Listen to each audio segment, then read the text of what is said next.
تو اس کا کیا ہوگا؟ بس یہی ایک کام ہے کہ اگر آپ دعوت کا کام چلائیں تو آپ بھی بچ جائیں گے، آپ کے بچے بھی بچ جائیں گے، اگر نہیں everything is gone. And I am not answerable to Allah subhanahu wa ta'ala only regarding my own children, regarding the children of all the Muslim people. کسی بھی مسلمان کا بچہ یہاں لوٹ ہو جاتا ہے، وہ امت کا سرمایہ ہے، وہ اپنی فیملی کا ایسٹ توڑا ہے، وہ پوری امت کا ایسٹ ہے، اور پوری امت سے اللہ پوچھے گا کہ آپ لوگوں نے یہاں جو ڈیرے جمائے تھے اور حلال و حرام میں لگے ہوئے تھے، چیٹنگ بھی کرتے رہے، خیانت بھی کرتے رہے، ہم یہاں خیانتیں نہیں کرتے؟ اور پھر استدلال کیا پیش کرتے ہیں کافر ہیں جی، کافر نہیں، سرخ کافر کیوں نہ ہو، خیانت تو حیوان کے ساتھ بھی شریعت میں ناجائز ہے۔ ہم جھوٹ بولتے ہیں پیسے وصول کرنے کے لیے، نہیں بولتے یہ ٹیکس فائل میں ہم چیٹنگ کرتے ہیں کہ نہیں کرتے؟ کرتے ہیں۔ جو لوگ حکومت سے ایڈ لے لیتے ہیں، ہاں وہ چوری چپے کام بھی کرتے ہیں اور ان سے ایڈ بھی لے لیتے ہیں، یہ ساری چیزیں حرام ہیں، شریعت میں ان چیزوں کا کوئی تصور نہیں، یہ ہم حرام کھاتے رہتے ہیں۔ تو جو لوگ حرام کھاتے رہیں ان کے بچوں کا کیا حشر ہوگا؟ ایک جانب تو کفر ڈامیننٹ ہے اور دوسری جانب یعنی باہر سے کفر ڈامیننٹ ہے اور اندر سے حرام، اندر سے پوری حرام کی بری ہوئی ہے۔ تو اللہ رحم فرمائے اندر بھی پاک اور باہر بھی پاک، اس جنریشن کا کیا ہوگا؟ ہاں تو ہجرت سے پہلے یعنی فتح مکہ سے پہلے مکہ یہ کفر ڈومیننٹ ایریا تھا، تو تمام مسلمانوں کو لازم تھا کہ وہاں سے ہجرت کر کے مدینے چلے جائیں، اسلامی ریاست چلے جائیں اور وہاں پہ رہائش پذیر ہوں۔ لیکن فتح مکہ کے بعد نبی کریم صلی اللہ علیہ وسلم جب مکہ فتح کر لیا تو مکہ at that time was part of Islamic state, وہ تو پھر اسلامک اسٹیٹ، تو ابھی اس کے بعد کسی پر لازم نہیں تھا، جو مسلمان فتح مکہ کے موقع پر ایمان لے آئے ان پر لازم نہیں تھا کہ وہ ہجرت کر کے مدینہ چلے جائیں، دیٹ واز آپشنل، وہ مکہ رہے، مدینہ رہے، جہاں بھی رہے، کیونکہ سارا اسلامی ریاست ہے، جہاں بھی رہے۔ تو کچھ مسلمان جو یہاں سے ہو کے وہاں چلے گئے تھے یا مکہ میں تھے، لیکن ان کے باپ ماں بھائی بہن وہ مسلمان نہیں ہو رہے تھے، وہ ابھی تک کفر میں تھے، اور جہاد کا مسئلہ آ گیا، جہاد کا مسئلہ آ گیا، تو انہوں نے کہا کہ اگر ہمارے باپ بھائی ہمارے مقابلے پر اتر آئے تو پھر کیا کریں گے؟ تو اللہ کریم نے فرمایا جب دین کی بات آ جاتی ہے، باپ کا کیا تصور ہے، اس میں ماں کا کیا تصور ہے، بھائی کا کیا تصور ہے، رشتے کا کیا تصور ہے۔ حضرت عمر رضی اللہ تعالیٰ نے فرمایا القرابت، حضرت عمر نے بڑی اچھی بات کہی کہ القرابت دم والقرب روح، القرابت دم والقرب روح وشتان ما بینہما، وہ فرماتے ہیں کہ قرابت داری اور رشتہ داری جو ہے nothing but only blood، قرابت داری کیا ہے؟ یعنی اس کے علاوہ آپ کے باپ کے ساتھ آپ کا کیا رشتہ ہے؟ بلڈ کا، اور ماں کے ساتھ کیا رشتہ ہے، اور بھائی کے ساتھ، اور ماموں کے ساتھ، اور چچا کے ساتھ، اور کزن کے ساتھ کیا رشتہ ہے؟ وہ کہنا تھا القرابت دم، یہ جو قرابت داری اور رشتہ داری ہے بلڈ ہے، nothing else، والقرب روح، اور جو تعلق ہے وہ روح کے اساس پہ ہوا کرتا ہے، وہ شتان ما بینہما، فرمایا حضرت عمر نے کہ قرابت اور قرب کے درمیان زمین و آسمان کا فرق ہے۔ تو فرمایا کہ زید بن الخطاب میرے خون کے حوالے سے بھائی ہیں، اس کے ساتھ میری قرابت ہے، اس کے ساتھ میری قرابت ہے، لیکن بلال کے ساتھ میرا روحی قرب ہے۔ تو اس نے کہا کہ زید بن الخطاب اور بلال کا مقابلہ ہو تو we are in the party of بلال ابن ابی رباح، not in the party of زید بن الخطاب، دیٹس کالڈ ایمان۔ صحیح صاحب، ہم یہ جرات کر سکتے ہیں؟ کر سکتے ہیں؟ نہیں جی، انا للہ و انا الیہ راجعون۔ اللہ کریم نے فرمایا یا ایھا الذین آمنوا، ایمان والو، لا تتخذوا آباءکم و اخوانکم اولیاء، نہ بنائے اپنے باپ دادوں کو، و اخوانوں کو، اپنے بھائی بہنوں کو، اولیاء، انہیں دوست نہ سمجھو، انہیں دوست نہ سمجھو۔ کب؟ ان استحب الکفر علی الایمان، اگر انہوں نے پریارٹی دی ہو کفر کو ایمان کے مقابلے میں، ایمان نہیں لا رہے اور کفر اپنا چکے ہیں، کفر کو ترجیح دے چکے ہیں ایمان کے مقابلے میں۔ وَمَن يَتَوَلَّهُم مِّنكُمْ، اور جس نے بھی تعلق رکھ لیا ان کے ساتھ آپ میں سے، فَأُولَٰئِكَ هُمُ الظَّالِمُونَ، تو یہی لوگ ہی ظالم ہیں۔ پھر ظالم کی اور ڈیفینیشن کیا ہے؟ اللہ کریم نے فرمایا فَأُولَٰئِكَ، یہی لوگ، ہم خاص یہی لوگ، الظالمون، یہی ظالم ہیں، مینز کہ ظالم کی ڈیفینیشن انہی پہ صادق آتی ہے کہ ایمان کے مقابلے میں جن لوگوں نے کفر کو اختیار کیا ہے ابھی تک وہ آپ کے قلبی اور جگری دوست کیا خیال ہے؟ اب انسانی زندگی میں 8 چیزیں انسان کو سب سے زیادہ پیاری ہوتی ہیں. کتنی چیزیں؟ 8 چیزیں انسان کو سب سے زیادہ پیاری، اور اللہ کریم نے 8 کے 8 آگے آنے والی آیت میں ذکر کر دیا کہ قل اے میرے نبی آپ کہہ دیجئے. اور اصول میں نے قل کے حوالے سے آپ کو ایک اصل بتا دیا تھا. کیا؟ امر اعلانی، کہ جہاں قرآن کریم کلمہ قل کہہ دیتا ہے کسی آیت کے ابتدا میں یا سورت کے ابتدا میں، اسے کہتے ہیں قرآن کریم کا امر اعلانی، کہ without any hesitation, without any reservation, just pronounce, declare and announce.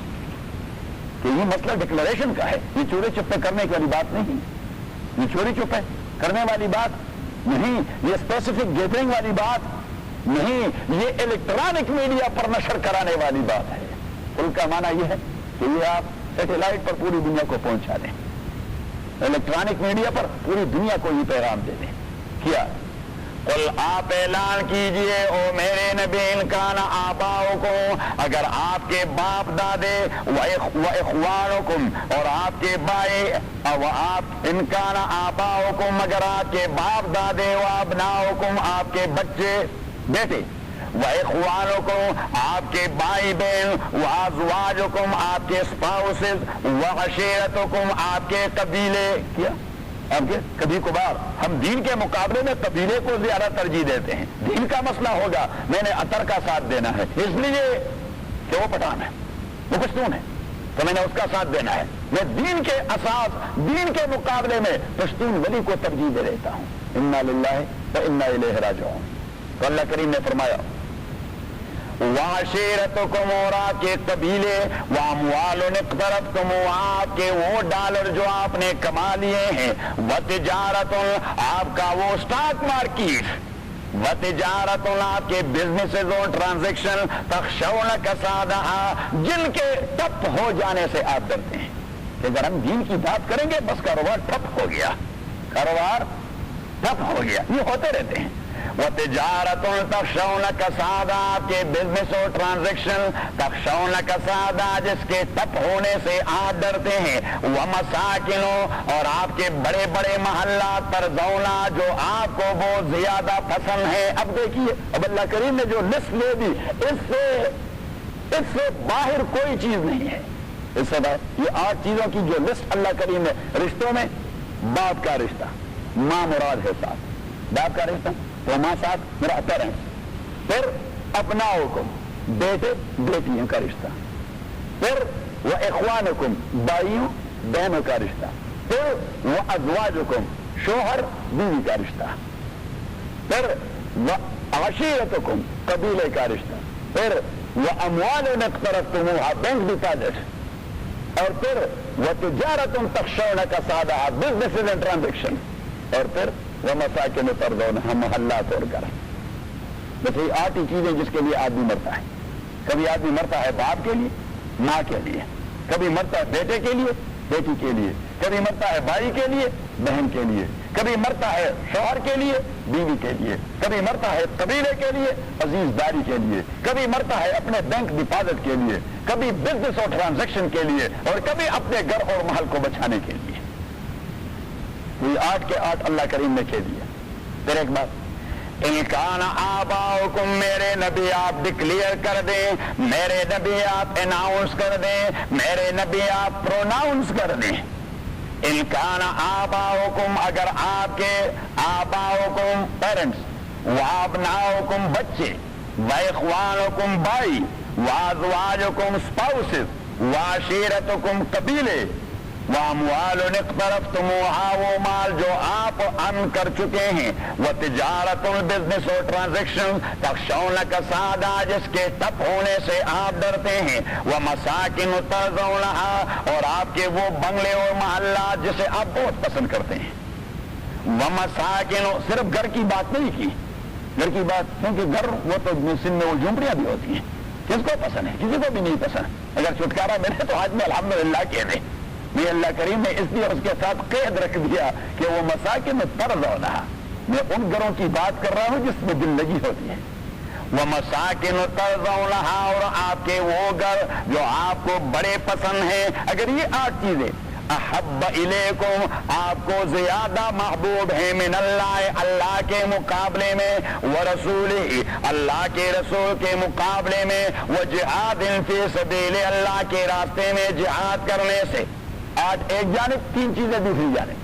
تو اگر ایسا ہے فتربصوا تو انتظار کیجئے حتی یاتی اللہ بامر، اس بات کا کہ اللہ تعالیٰ اپنا غضب لے آئے. واللہ لا یہدی القوم الفاسقین، اللہ تعالیٰ کبھی گائیڈ نہیں کرتا بدماشوں کو. تو اب اللہ کریم نے فرمایا، ٹپا لگا دیا اللہ کریم نے، اور جو ٹائٹل اللہ دے دیتا ہے اللہ بچائے، کہ اللہ کریم نے فرمایا کہ یہ 8 چیزیں، ان میں سے کسی کو بھی آپ نے ترجیح دے دی اللہ کے مقابلے میں، رسول کے مقابلے میں، اللہ کے راستے میں جہاد کرنے کے مقابلے میں، تو اللہ کریم نے فرمایا کہ فرسٹ آف آل ہے ارجونی دی ٹائٹل آف فاسق، آپ بڑے بدماش ہیں. کافر نے کہا کہ آپ بڑے بدماش ہیں. اب بدماش کا ٹائٹل جب اللہ دے دیتا ہے تو بدماش کی سزا کیا ہوتی ہے؟ آپ خود ہی سمجھتے ہیں بدماش کی سزا کیا ہوتی ہے. اس نے نہیں اتنے گرینیڈا ہل سے اگر ناترج بھی جانا ہے تو یہاں پولیس اسٹیشن میں اطلاع کرنی ہے کہ میں جانا ہے ناترج جانا، کیونکہ وہ خطرہ ہوتا ہے معاشرے کے لیے.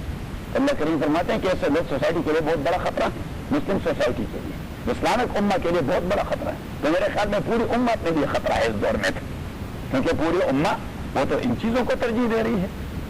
کون ہے ایسا جو وہ کہے کہ میں اپنے باپ دادا کو قربان کرنا چاہتا ہوں اللہ رسول کے لیے، میں اپنے بچوں کو قربان کرنا چاہتا ہوں، اپنے بزنس کو چھوڑنے کے لیے تیار ہوں، اپنے قبیلے اور اپنے ٹرائب کو چھوڑنے کے لیے تیار ہوں، اپنے گھر کو چھوڑنے کے لیے تیار ہوں اللہ رسول اور جہاد فی سبیل اللہ کے لیے. ہے کوئی؟ اللہ مشرف جسے اللہ چاہے. یہ اللہ کی توفیق کی بات ہوتی، کس کی بات ہوتی؟ اللہ کی توفیق کی بات ہوتی. حضرت صہیب رومی رضی اللہ تعالیٰ عنہ یہ بہت بڑے انڈسٹریلسٹ تھے اس زمانے کے. روم کہتے ہیں اٹلی سے آئے تھے، مسلمان بنے تھے، اٹلی سے آئے تھے. اور اس کا السیف المہند ہندی تلوار اس زمانے میں عرب کا بڑا محبوب اسلحہ تھا.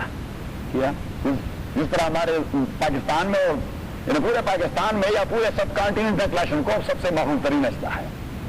کیا کلاشنکوف سب سے محبوب ترین؟ تو یہ سیف ہندی یعنی ہندی تلوار یہ اس زمانے میں عربوں کا سب سے محبوب ترین اسلحہ تھا. اور عرب تو 2 جنگجو لوگ، اور صہیب رومی رضی اللہ تعالیٰ عنہ کا کارخانہ تھا سیف الہندی کا. یہ ہندی سے وہ تیار کرتے تھے، بہت بڑے مالدار آدمی تھے. جب اس نے رسول اللہ صلی اللہ علیہ وسلم نے ہجرت کا حکم دے دیا اور صہیب نے بھی ارادہ کر دیا کہ میں نے جانا ہے. اب اس کے تو بہت سارے پیسے اور گولڈ اور سلور اور بہت بڑا مالدار آدمی تھا. تو مشرکین مکہ نے اس کا راستہ رکوایا اور اسے کہہ دیا کہ جو دولت آپ نے یہاں کمائی ہے یا تو آپ نے یہاں رہنا ہے، اگر آپ نے جانا ہے تو آپ نے ایک پنی بھی اپنے ساتھ نہیں لینا. تو اگر ہم ہوتے چوری صاحب بھائی ہم کیا کریں گے مدینہ منورہ میں، چلو یہاں ہی رہیں گے. اتنے ڈھیر ساری دولت اور یہ بینک ڈپازٹ اور یہ گولڈ اور جیولری اور پلانوں کا خانہ اور پلان. اور صہیب رومی رضی اللہ تعالیٰ نے وداؤٹ اینی ہیزیٹیشن کہہ دیا کہ میں نے یہ سارا مال اللہ کے راہ میں چھوڑ دیا، اللہ کے لیے چھوڑ دیا، میں نبی کریم صلی اللہ علیہ وسلم کے حکم کو فالو کروں گا. سب کچھ چھوڑ دیا، ایک جوڑا کپڑے پہن کر ایک چھاگر کندھے پہ ڈال کر مدینہ منورہ روانہ ہو گئے. قیامت تک قرآن کریم صہیب رومی کے متعلق کہہ رہا ہے کہ وَمِنَ النَّاسِ مَن يَشْرِي نَفْسَهُ ابْتِغَاءَ مَرْضَاتِ اللَّهِ وَاللَّهُ رَءُوفٌ بِالْعِبَادِ. کہ اللہ والے وہ لوگ ہیں جو اپنے مال کے بدلے اپنے آپ کو خرید لیتے ہیں. صہیب نے اپنے آپ کو اپنے مال کے بدلے خرید لیا کہ بھائی مجھے چھوڑے، مال کا بیڑا غرق کوئی بار میں چلا جائے. اللہ کریم نے فرمایا وَاللَّهُ رَءُوفٌ بِالْعِبَادِ، ایسے بندوں پر میں دلی شفقت کرنے والا ہوں. رحیم کا بھی بات، رحیم کی بھی بات نہیں کی، رؤوف کی بات کی. رؤوف یہ وہ شفقت ہے جو دل میں جاگزین ہوتی ہے. تو اللہ کریم نے فرمایا کہ ایسے بندوں کے ساتھ میری دلی محبت ہوتی ہے. تو صاحب کیا خیال ہے؟ یا اللہ واللہ لا یہدی القوم الفاسقین، اللہ تعالیٰ ہدایت نہیں کرتا بدماشوں کو. لقد نصرکم اللہ فی مواطن کثیرہ. اب میں نے سورت کے ابتدا میں بات کی تھی کہ فتح مکہ کے بعد حنین کی جنگ ہوئی. کس کی جنگ ہوئی؟ حنین کی. ثقیف، حوازن اور بنی طی 2-3 بڑے بڑے قبیلے، ثقیف، حوازن اور بنی طی، یہ 3 بڑے بڑے قبیلے، یہ نبی کریم صلی اللہ علیہ وسلم کے مقابلے پہ اترائے، سازشیں شروع کر دی. حضور علیہ السلام 12,000 کا لشکر لے کر وادی حنین جا پہنچے. کہاں پہنچے؟ وادی حنین جا پہنچے. کیونکہ نبی کریم صلی اللہ علیہ وسلم کا یہ بڑا عجیب انداز تھا کہ وہ جس قوم کے متعلق سازش کی اطلاع پا لیتے تو انہیں فیض کرنے کے لیے فوراً روانہ ہو جاتے ہیں کہ آپ کو بہت زیادہ تکلیف ہوگی ہمارے قریب آنے پر، کیونکہ آپ نے بہت بڑی مسافت طے کرنی ہوگی، چلو ہم پہنچ جاتے ہیں. حضور علیہ السلام مدینہ منورہ سے روانہ ہو گئے. طائف اور مکہ کے درمیان ویلی ہے حنین، یہ ویلی ہے، وادی ہے، وادی ہے حنین. تو وہاں حضور علیہ السلام پہنچ گئے. 12,000 صحابہ تھے، 4,000 کفار مقابلے پر تھے. اب صحابہ کرام انہوں نے ایک دوسرے سے کہہ دیا کہ بیڑا غرق کر دیں گے، کیونکہ آج تو ہم 3 گنا زیادہ ہیں. 12,000 ہے اور وہ 4,000 ہے. اللہ کریم نے فرمائی باتیں مجھے پسند نہیں ہوتی، یہ باتیں مجھے مسلمانوں کے حوالے سے میں یہ باتیں پسند نہیں کرتا. مسلمان کا یہ عقیدہ ہونا چاہیے کہ اسباب پہ کبھی یقین نہیں رکھتا، اس کی نظر ہوتی ہے مسبب پر. کس پہ ہوتی ہے؟ ہاں اسباب کے دن وہ کہتے ہیں کہ 10 بکار و دل بیار، فارسی میں کہتے ہیں کہ 10 بکار و دل بیار. ہاتھ آپ کے کام میں لگے ہوئے ہوں لیکن دل کا تعلق آپ کا یاد کے ساتھ ہو. صحابہ کرام کی یہ شناخت تھی کہ 10 بکار و دل بیار. جب آپ کا دلی تعلق یار کے ساتھ ہو تو کام کبھی آپ کے راستے میں رکاوٹ نہیں بن سکتا. جب بھی یار کی پکار آ جائے تو آدمی کام کا بڑا غرق کر دیتا ہے، چھڑ دوڑتا ہے. اور جب دل بکار اور 10 بیار، آپ کا ہاتھ یار کے ساتھ ہو اور آپ کا دل اپنے بزنس کے ساتھ ہو، وہاں آپ کوئی قربانی نہیں کر سکتے.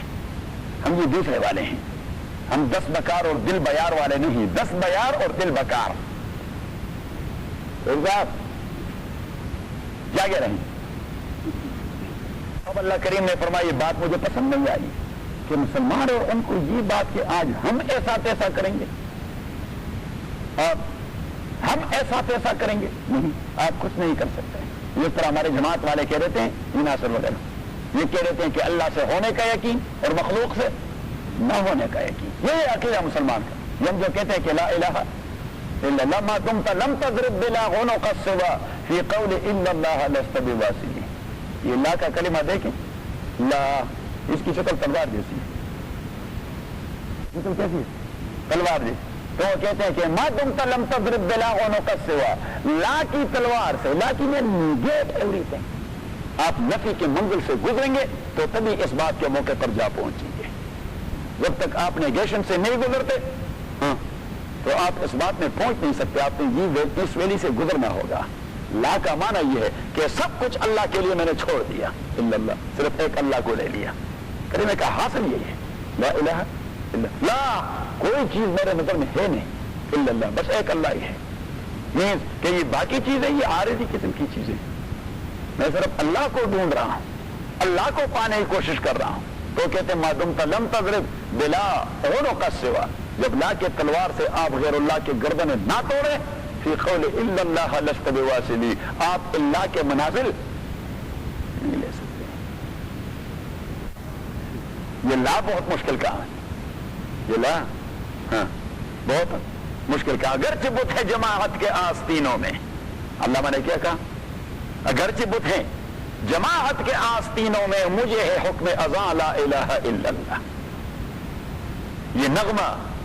یہ نغمہ فصل گل و لالا کا نہیں پابند.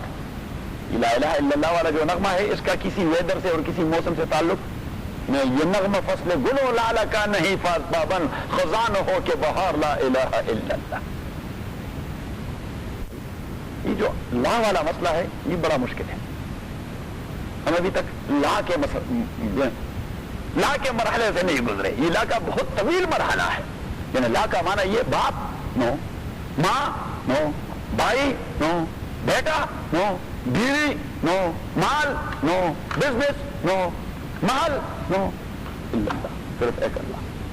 تو ما دمت لم تضرب بلا عنق السوا فی قول الا اللہ لست بواصل. ما دمت لم تضرب بلا عنق السوا فی قول الا اللہ لست بواصل. لقد نصرکم اللہ فی مواطن کثیرۃ، قسم ہے مجھے اپنی ذات کی، یقینی بات ہے. لقد، لام یہ قسمی ہے اور قد تحقیقی ہے. قسم ہے مجھے اپنی ذات کے یقینی بات ہے، نصرکم اللہ، امداد کر چکے آپ کے ساتھ اللہ تعالی، فی مواطن کثیرۃ، فی مواطن کثیرۃ، بہت سارے جنگوں میں اور بہت ساری جگہوں میں، ویوم حنین، اور حنین کے دن، اذ اعجبتکم کثرتکم، جبکہ آپ کو خوش کر دیا آپ کی بہت بڑی افراد قوت نے، فلم تغن عنکم شیئا، وہ آپ سے کوئی چیز بھی ڈیفینس نہ کر سکی، وضاقت علیکم الارض بما رحبت، اور اللہ کی زمین اپنے وسعتوں کے باوجود آپ لوگوں پہ تنگ ہو گئی، فلم تغن عنکم شیئا، آپ کی افرادی قوت آپ کو کوئی دفاع نہ کر سکی، وضاقت علیکم الارض بما رحبت، اور اللہ کی وسیع سرزمین آپ لوگوں پہ تنگ ہو گئی، مین کہ آپ کے لیے وسیع سرزمین میں بھاگنے کا راستہ آپ کو معلوم نہیں تھا، ایسی دوڑ لگائی آپ لوگوں نے، ایسی دوڑ لگائی آپ لوگوں نے، اور رسول پاک صلی اللہ علیہ وسلم 12 صحابہ کے ساتھ میدان میں اکیلے رہ گئے، باقی ساروں نے دوڑ لگائی، 12 صحابہ رہ گئے، 12 صحابہ حضور صلی اللہ علیہ وسلم کے ارد گرد رہ گئے، حضور صلی اللہ علیہ وسلم کے ارد گرد کتنے رہ گئے؟ 12. وکان ابو سفیان آخذ بحطام بغلتی، ابو سفیان، I'm not talking about that very Abu Sufyan radiyallahu ta'ala, he was also a sahabi, but this Abu Sufyan was the real cousin of Rasulullah sallallahu alayhi wa sallam, Abu Sufyan ibn al-Haris، کیا نام ہے اس کا؟ حارث حضور اسلام کا چچا تھا، ابو سفیان ابن الحارث، وہ جو ابو سفیان ہے معاویہ کا باپ، وہ ہے ابو سفیان ابن حرب، تو یہ ہے ابو سفیان ابن الحارث، تو ابو سفیان ابن الحارث آخذ بخطام بغلتی، حضور صلی اللہ علیہ وسلم اس دن خچر پر سوار تھے، کس چیز پر؟ میول پہ سوار تھے، صحیح۔ اب کفار نے جو دیکھا کہ رسول اللہ صلی اللہ علیہ وسلم اکیلے ہیں، 10-12 صحابہ ہیں، تو انہیں حضور صلی اللہ علیہ وسلم کو اپنے گھیرے میں لے لیا، گھیرے میں آپ صلی اللہ علیہ وسلم ونزل عن بغلتے، حضور صلی اللہ علیہ وسلم، یہ جملہ ابو داؤد، امام ابو داؤد میں بڑا قیمتی لکھا ہے، ونزل عن بغلتے، حضور صلی اللہ علیہ وسلم خچر سے اتر آئے۔ ایسے موقع پر آدمی نہیں وہ دوڑ لگاتا ہے، اور سواری پر بھی ہو، سواری حضور صلی اللہ علیہ وسلم جیسے ہی دیکھ کفار میرے اوپر گھیرا ڈال رہے ہیں، تو حضور صلی اللہ علیہ وسلم نیچے اتر گئے اور فوراً اپنی تلوار نکالی، کیونکہ حضور صلی اللہ علیہ وسلم میدان جنگ میں بہت کم ہی تلوار باہر نکالتے تھے، وہ صرف لیڈ کرتے، وہ صرف گائیڈنس کرتے، تو فوراً اپنی تلوار نکالی اور اس طرح لہرائی۔ اب جھگڑا کس چیز کا تھا؟ زمین کا جھگڑا تھا، جائیداد کا تھا، پراپرٹی کا تھا، دولت کا تھا، نبوت کا تھا، اللہ کے دین کا تھا۔ حضور صلی اللہ علیہ وسلم نے اپنی تلوار لہرائی اور فرمایا انا النبی لا کذب انا ابن عبد المطلب، کہ میں نبی ہوں، یہ کوئی جھوٹی بات نہیں، میرے اوپر گھیرا ڈال کر مجھ سے کمپرومائز کروانا چاہتے ہیں کہ بس یہ ایک بات چھوڑ رہے تو مسئلہ ہی ختم۔ تو حضور صلی اللہ علیہ وسلم نے اترتے ہی کہہ دیا کہ انا النبی لا کذب، دیٹس کالڈ پرنسپل اسٹینڈ، پیغمبر کبھی بھی کمپرومائز کرنے والا نہیں ہوتا۔ تو فرمایا انا النبی لا کذب، میں پیغمبر ہوں اللہ کا، یہ کوئی جھوٹ والی بات نہیں، اور فرمایا کہ اگر آپ مجھے ڈرانا چاہتے ہیں تو آپ مجھے جانتے ہیں نہیں، انا ابن عبد المطلب، میں عبد المطلب کا بیٹا ہوں، عبد المطلب۔ اب عبد المطلب کا نام سن کر لوگ ڈر جاتے ہیں، حالانکہ وہ مرے ہوئے تھے، لیکن عبد المطلب کا دبدبہ اتنا تھا پورے عرب دنیا میں کہ حضور نے جب کہی ہے کہ انا ابن عبد المطلب، اور حضور صلی اللہ علیہ وسلم نے کیوں اپنے دادے کا نام لے لیا؟ اس لیے کہ عرب ٹرائبس پر یقین رکھتے تھے۔ عرب کس چیز سے یقین رکھتے تھے؟ وہ ایک دوسرے کو ڈراتے تو کس چیز سے ڈراتے؟ اپنے ٹرائب سے ڈراتے۔ تو حضور صلی اللہ علیہ وسلم نے اس کے نفسیاتی نبض پہ ہاتھ رکھا اور فرمایا کہ انا ابن عبد المطلب، میں عبد المطلب کا بیٹا ہوں، مجھے سب جانتے ہیں۔ تو فوراً رک گئے، اور حضور صلی اللہ علیہ وسلم نے آواز لگا دی کہ عباد اللہ، اللہ کے بندوں کہاں جا رہے ہو؟ اب جب صحابہ نے دیکھا کہ حضور تو اکیلے، تو انہوں نے پھر ہلہ بول دیا۔ صحابہ کبھی کبھار دوڑ لگا دیتے، یہ تو ہوتا ہے زندگی میں، لیکن جب حضور صلی اللہ علیہ وسلم کی آواز پہنچ جاتی پھر بھی والا آواز لوٹ پڑتے۔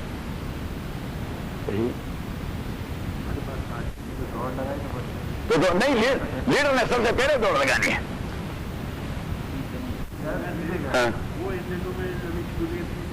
کرتے تھے کیوں نہیں؟ مسلمان تو کرتے تھے۔ لقد نصرکم اللہ فی مواطن کثیرۃ، اللہ کریم نے امداد کر دیا تھا آپ لوگوں کے ساتھ، فی مواطن کثیرۃ، بہت سارے جنگوں میں، ویوم حنین، اور حنین کے دن، اذ اعجبتکم کثرتکم، جب آپ کو خوش کر دیا، مین کہ آپ کو تکبر میں ڈال دیا۔ کس چیز نے؟ کثرتکم آپ کے افراد قوت نے، فلم تغن عنکم شیئا تو اس چیز نے آپ سے کوئی چیز بھی ڈیفینس نہیں کیا، وضاقت علیکم الارض بما رحبت اور اللہ کی زمین اپنے وسعتوں کے باوجود آپ پہ تنگ ہو گئی، ثم ولیتم مدبرین اور پھر اس کے بعد ولیتم مدبرین آپ ہو گئے، آپ نے منہ پھیر لیا، ثم انزل اللہ سکینتہ تو اللہ کریم نے نازل فرما دیا سکینتہ سکون، سکینتہ اپنا سکون، سیٹسفیکشن، اپنا سکون، سیٹسفیکشن، اسٹیبلٹی، سکینہ سکون، اسٹیبلٹی.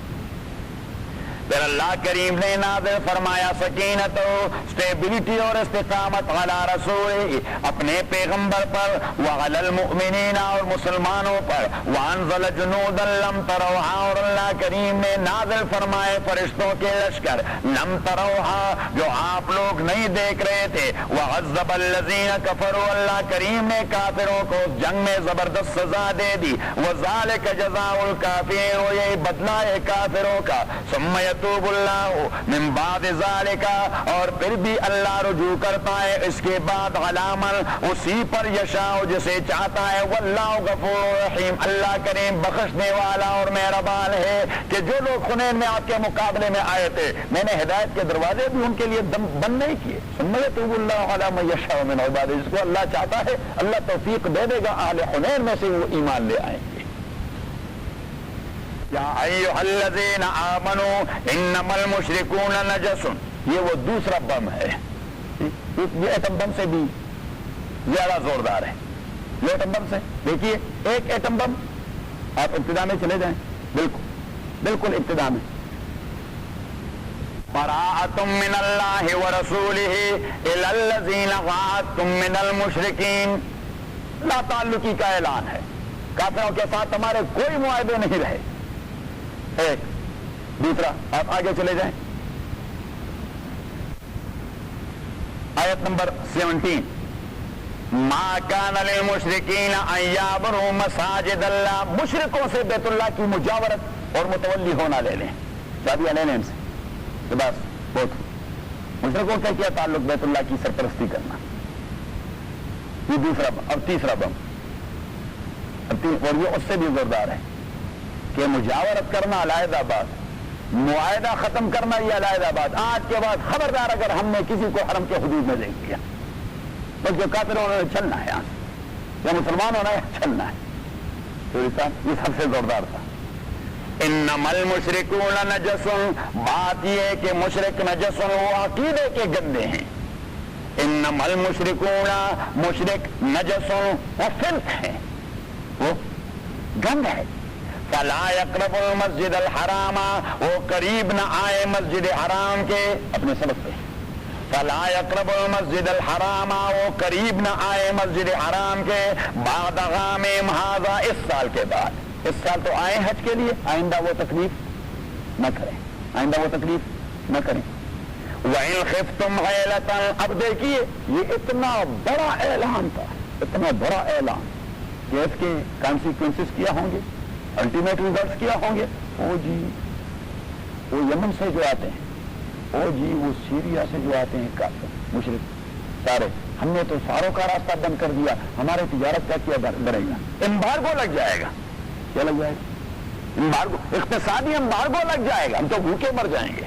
تو اللہ کریم نے فرمایا وَإِنْ خِفْتُمْ عَيْلَةً اگر آپ لوگ ڈرتے ہیں عَيْلَةً فقر خواری سے اور بھوکے مرنے سے فَسَوْفَ يُغْنِيكُمُ اللَّهُ مِنْ فَضْلِهِ تو اللہ کریم آپ کو غنی کر دے گا اپنی مہربانی سے انشاء اگر اللہ چاہے. ان اللہ علیم الحکیم اللہ تعالیٰ علم رکھنے والا اور دانش رکھنے والا ہے، وہ وزڈم رکھنے والا ہے. وزڈم اسی لیے ہے کہ اعلان عام کر دیں، اپنے اکنامیکل مسائل کو اس راستے میں رکاوٹ نہ بنائیں، اپنے فائنانشل پرابلمز کو اس راستے کی رکاوٹ نہ بنائے کہ امبارگو لگ جائے گا تو پھر کیا کریں گے. امبارگو لیکن یہ مسئلہ اب کا نہیں ہے، یہ کب کا ہے. تبھی تو ہمارے مسلمانوں کا عقیدہ ہے کہ قرآن کہیں گے اللہ کا ابدی پیغام قیامت تک کے لیے جو بھی مسئلے آتے رہیں گے یہ آپ کو گائیڈ کرے گا. یا ایھا الذین آمنوا ایمان والو انما المشرکون نجس مشرک لوگ نجس گند ہے. فلا یقربوا المسجد الحرام، وہ قریب نہ آئے مسجد حرام کے بعد عام ھذا، اس سال کے بعد۔ اچھا جی اعلان تو ہو گیا، او جی شام والے مشرک، شام والے مشرک وہ غلہ کے دروازے بند کر دیں گے ہمارے اوپر، امبارگو کہ ان کے ہاتھ کوئی چیز نہیں فروخت کرنا، انہوں نے ہمیں حج کے لیے نہیں جوڑنا ہے۔ اللہ کریم نے فرمایا بلا بند کر دو۔ وَإِنْ خِفْتُمْ عِيلَةً، اگر دیکھیے یہ جو آگے 8 چیزیں گزر گئی، اگر وہ 8 چیزیں آپ نے ایک جانب رکھ دی اور اس کے مقابلے میں 3 لے لی، اللہ رسول اور جہاد فی سبیل اللہ، تو پھر یہ جو امبارگوز اور پابندیاں اور فلان اور فلان اور فلان، یہ چیزیں پھر آدمی کو کوئی غضب نہیں پہنچاتی کیونکہ اس کا عقیدہ بن جاتا ہے، لیکن یہ عقیدہ بننا بڑا مشکل ہے۔ بولی صاحب آسان ہے کہ مشکل ہے؟ ہاں۔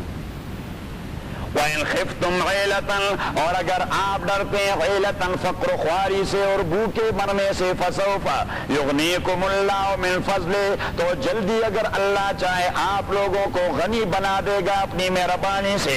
ان اللہ تعالیٰ علیم، وہ ایک چیز کو سرفیسلی بھی جانتا ہے اور حکیم اس کے ریزلٹس کو بھی جانتا ہے۔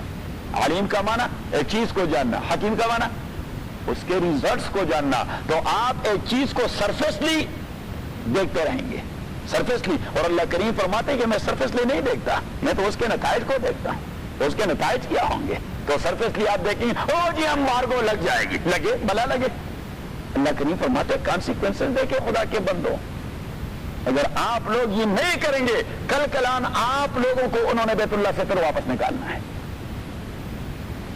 دروازے بند نہیں کرو گے کل کلان انہوں نے پھر کنٹرول کر کے آپ کو باہر نکالنا ہے کہ آپ باہر نکل جاؤ۔ ایسے حکم بن رہا ہے کہ نہیں؟ قاتلوا الذین لا یؤمنون باللہ ولا بالیوم الآخر۔ اب اسے دیکھیے، ہم اسے کہتے ہیں توت والا مسئلہ، کیا مسئلۃ التوت، یہ ہے مسئلۃ التوت، یہ دونوں تو نہیں تھے، ایک تو انہیں مسئلۃ التوت کا پتہ نہیں ہے اور آپ بھی نہیں تھے، تو آپ کو توت والے مسئلے کا پتہ نہیں، تو آپ ذرا توت والا مسئلہ بتا دیں۔ سب کچھ میں ہی سناؤں گا، یہ تو آپ بھی وہی لوگ ہیں، وہ کہتے ہیں کہ اکبر کے زمانے میں لوگ بڑے سست اور ناراض واقع ہوئے تھے آپ جیسے، 2 آدمی ایک کمرے میں سو رہے تھے، صحیح بارش ہو رہی تھی، تو ایک نے دوسرے سے کہہ دیا کہ آپ ذرا باہر دیکھیں بارش تھم گئی کہ ابھی تک ہو رہی ہے، تو اس نے کہا کہ تھم گئی، اس نے کہا باہر نکلے نہیں تھم گئی، اس نے کہا باہر سے ایک بلی آئی، میں نے اس پہ جو ہاتھ پھیرا تو وہ خشک تھی، اس کا معنی یہ ہے، اس کا معنی ہے، تو اس نے کہا کہ شاید وہ دیوار کے سائے سائے میں آئی ہو، اسے بارش میں لگی ہو، اس نے کہا اسے اتنا منطق نہیں آتا جتنا آپ کو آتا ہے، بس اگر آپ بارش کی بات معلوم کرتے میں نے آپ کو بتا دیا کہ بارش نہیں ہے، اس نے کہا اچھا ٹھیک ہے، تو پھر دوسری بات اسے کہہ دی کہ اچھا تو یہ ایسا کریں کہ یہ لائٹ آف کر دے تاکہ سو جائیں کیونکہ مجھے روشنی میں نیند نہیں آتی، تو اس نے کہا کہ وہ ہاتھ میں منہ چھپائیں اندھیرا ہو جائے گا اور آپ سو جائیں گے، صحیح، تو پھر اس نے کہا کہ اچھا تو آپ ذرا ایسا کریں کہ دوڑ کے یہ دروازہ بند کر دیں، تو اس نے کہا 2 کام میں نے کر دیے، تیسرا تو آپ کر دیں، 2 کام میں نے کر دیا، تیسرا تو آپ کر دیں، اگر تیسرا بھی آپ کر دیں۔ توحید کا مسئلہ جو دین کی اساس ہے اور قرآن کے مضامین کی بنیاد ہے، کیا توحید، کیا توحید، تو اس کے لیے ہم نے ایک ٹرم نکالی ہے، وہ ٹرم یہ ہے کہ ایک آدمی نے اس کے واٹر میلن کا باغ تھا، اس نے خوبصورت قسم کے واٹر میلن چن چن کے اپنے گدھے پر ایک بار ڈال دیا کہ بادشاہ کے پاس لے جاؤں گا، خوش ہو کے ڈھیر سارا انعام دے دے گا، تو وہ آ رہا تھا بادشاہ شکار کے لیے سارا میں نکلا ہوا تھا، یہ واٹر میلن لے جا رہا تھا، بادشاہ ایک توت کے درخت کے نیچے کھڑا تھا اپنے گھوڑے سمیت، تو اس نے کہا کہ بھائی یہ کیا، اس نے کہا کہ یہ تربوز ہے، تو اس نے کہا فروخت کرتے، اس نے کہا نہیں میں فروخت نہیں کرتا، اس نے کہا تو کیا کرتے ہیں اس کے، اس نے کہا یہ بادشاہ کے لیے میں تحفہ لے جا رہا ہوں، اس نے کہا بادشاہ کے لیے کیوں تحفہ لے جا رہا ہے، اس نے کہا اگر خوش ہو جائے تو مجھے کوئی بڑا انعام دے دے اور کوئی غربت اور فقر سے چھٹکارا مل جائے، اس نے کہا کہ اگر بادشاہ نے تربوزے بھی لے لی اور آپ کو انعام بھی نہ دیا تو اس نے گالیوں کی ایک برمار کر دی کہ پھر اس کی ماں اور بہن اور فلان اور فلان اور فلان اور جتنی ساری گالیاں اسے آ سکتی تھی، تو اس نے وہ گالیوں کا خطبہ سنا دیا اسے، اور وہ تو خود بادشاہ جو سن رہا تھا، اب بادشاہ تو گھوڑے پہ سوار ہو کے چھڑ دوڑا پہنچ گیا، اور دربان سے کہہ دیا کہ ایک آدمی آ رہا ہے گدے پر ڈھیر سارے تربوز ہیں، اسے سیدھے میرے پاس پہنچا دیں، کوئی تفتیش مفتیش اور تلاشی لیے بغیر۔ اچھا یہ جب پہنچ گیا، اب بادشاہ کا لباس اور ڈریس تو تبدیل ہو گیا تھا، شکار والا نہیں تھا، لیکن حلیہ تو وہی تھا۔ اس نے سوچا تو وہ آدمی ہے خدا کا بندہ، وہ جو توت کے نیچے کھڑا تھا اور میں نے اسے ڈھیر ساری گالیاں سنائی۔ تو اس نے کہا کیا ہے؟ اس نے کہا تربوز ہیں۔ اس نے کہا کس لیے لے آئے؟ اس نے کہا اگر آپ خوش ہو گئے مجھے انعام دے دیا، کیونکہ اب تو کوئی ریزرویشن نہ ہو سکتی تھی، کوئی جو کچھ تھا اسے تو بتا دیا تھا۔ اس نے کہا اس لیے لے آیا کہ اگر آپ خوش ہو گئے مجھے فقر و غربت سے چھٹکارا مل جائے گا۔ اس نے کہا اگر میں نے تربوز دے لیا اور آپ کو انعام بھی نہیں دیا تو اس نے کہا پھر وہ توت والی بات، تو یہ توت والی بات سے یہ توحید کی تفصیل بس آٹومیٹکلی ہو جاتی ہے کہ بھائی یہ توت والی بات کو اللہ کریم ریپیٹ کروا رہا ہے کہ بھائی یہ سارے کچھ مشکلات جو ہیں آپ نے سہنے ہیں اور قربانیاں دینی ہیں، یہ کس لیے؟ توت والی بات کے لیے، توحید کے لیے۔ قاتل الذین لا یؤمنون باللہ، قاتل الذین، آپ فائٹ کریں، الذین، ان لوگوں کے ساتھ، قاتل الذین، آپ فائٹ کریں، الذین، ان لوگوں کے ساتھ، لا یؤمنون باللہ، جو عقیدہ نہیں رکھتے اللہ تعالیٰ پہ، ولا بالیوم الآخر، اور نہ روز آخرت پہ، ولا یحرمون ما حرم اللہ، اور وہ حرام نہیں جانتے ان چیزوں کو جو اللہ نے حرام قرار دیا ہے۔ اللہ کے حرام کو حرام نہیں سمجھتے، کھڑتے رہتے ہیں۔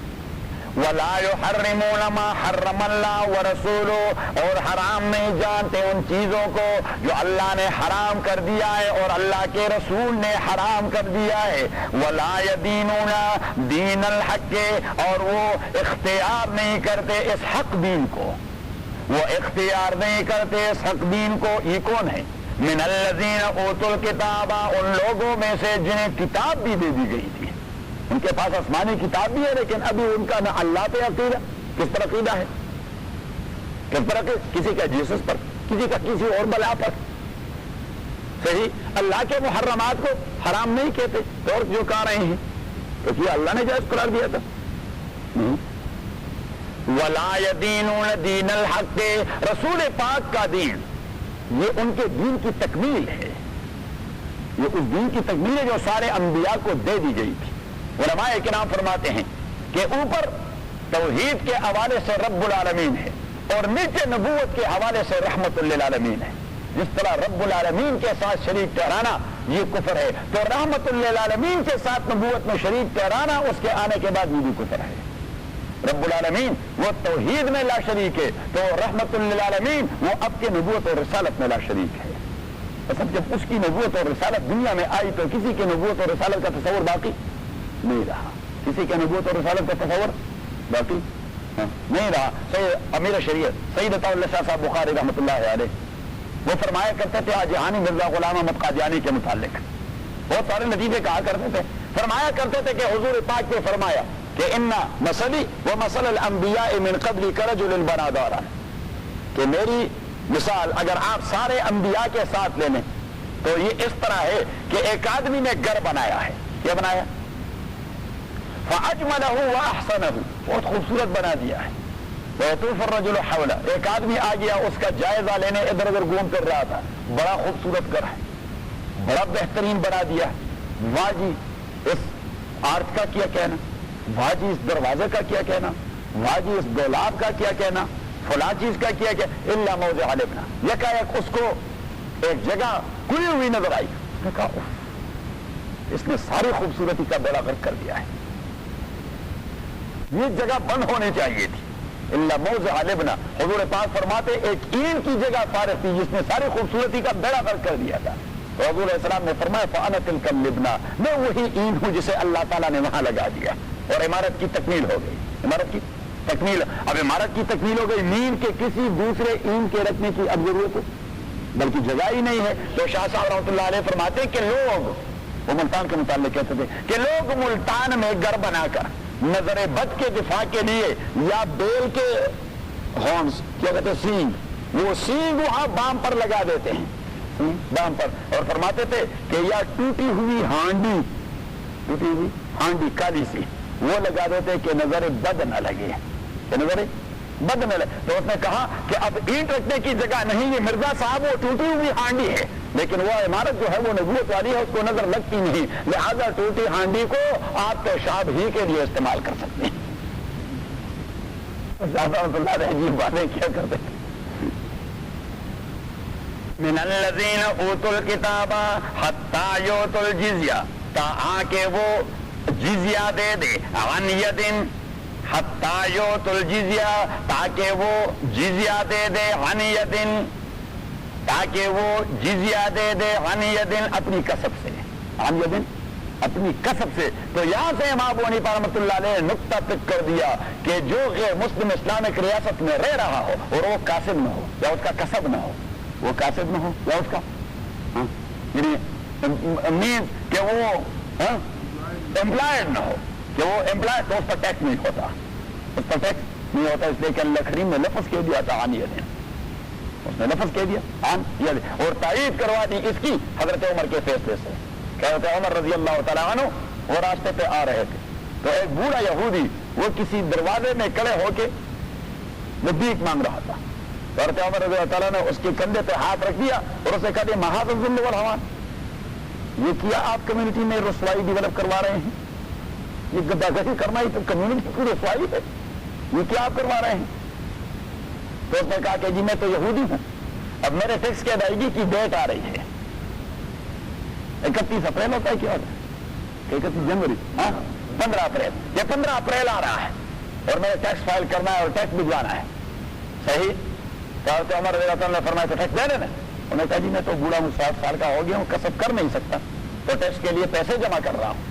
حضرت عمر رضی اللہ تعالیٰ عنہ فاحمر وجهه, حضرت عمر رضی اللہ عنہ کا چہرہ سرخ ہو گیا, چہرہ اس کا سرخ ہو گیا, اور اس نے کہہ دیا او تبھی تو اللہ کریم نے وہاں لفظ کہہ دیا تھا عن ید, لفظ کہہ دیا عن ید, کہ وہ امپلائڈ ہو, یعنی نیند کے کچھ کما رہا ہو. تو اسے ساتھ لے کے مسجد لے آیا, اور ابی بن کعب رضی اللہ تعالیٰ جو حضرت عمر کے امین الصندوق تھے, وزیر خزانہ یا سیکٹری خزانہ, سیکٹری فائنانس تھے, تو سیکٹری فائنانس کو بلایا اور کہہ دیا کہ ایک ڈکلریشن جاری کر دیں. اس نے کہا کہ کیا ڈکلریشن؟ میں کہا کہ اس ڈکلریشن میں لکھیں کہ جس آدمی کی عمر 60 سال ہو گئی تو اس کے اوپر کوئی جزیہ اور ٹیکس نہیں, ہم اسے الاؤنس دیتے رہیں گے, ایس ایس آئی دیتے رہیں گے. کیا دیتے رہیں گے؟ S S I. اور جملہ جو حضرت عمر رضی اللہ عنہ نے کہہ دیا, فرمایا ما انصفناہ لو اکلنا شبیبتہ ثم نخذلہ فی الحرم. یہ انصاف کا تقاضا نہیں, لو اکلنا شبیبتہ, کہ اس کی جوانی اور اس کی کمائی ہم نے اس کے ساتھ مشترک طور پہ کھائی, ان کے اسٹیٹ نے کھائی, اسٹیٹ سے لیتا رہا. ثم نخذلہ فی الحرم, اب جب یہ بوڑھا ہو گیا اور نہیں کما سکتا تو ہم اسے ذلیل کروا کے لوگوں کے دروازے پہ کھڑا کر دیں گے. تو نے فرمایا یہ نہیں ہے اسلام کا تقاضا کہ انسانوں کو ذلیل کروایا جائے, تو فرمایا کہ ایس ایس آئی کا بندوبست کروا دیں. بات دن میں ایس ایس آئی کا گھر میں ہے نا,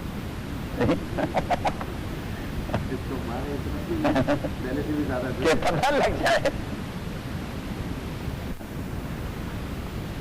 آئی ایس آئی کا بھی بندوبست کر دیا. وہاں بھی ہے جو آخر میں 2 لفظ ہیں وہ تو موجود ہیں, صرف پہلے والے ایس کو اڑا دیا ہے, اس کے بجائے یا اے لگا دیا ہے اور یا آئی لگا دیا ہے, کہ ایس آئی اور یا پھر آئی ایس آئی. وہ ایک اخباری نمائندے کو آئی ایس آئی کے حوالے کر دیا. فرمائے وہاں تو ایسے کام ہو رہے ہیں کہ اللہ ہی بہتر جانتا ہے کہ وہ قوم کس طرف وہ قوم کو کس طرف لے جا رہے ہیں. اللہ رحم فرمائے.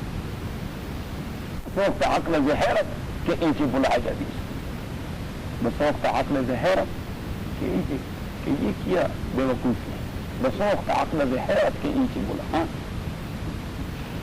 یہ دوسری اسکیم یہ تلاش کر رہا ہے.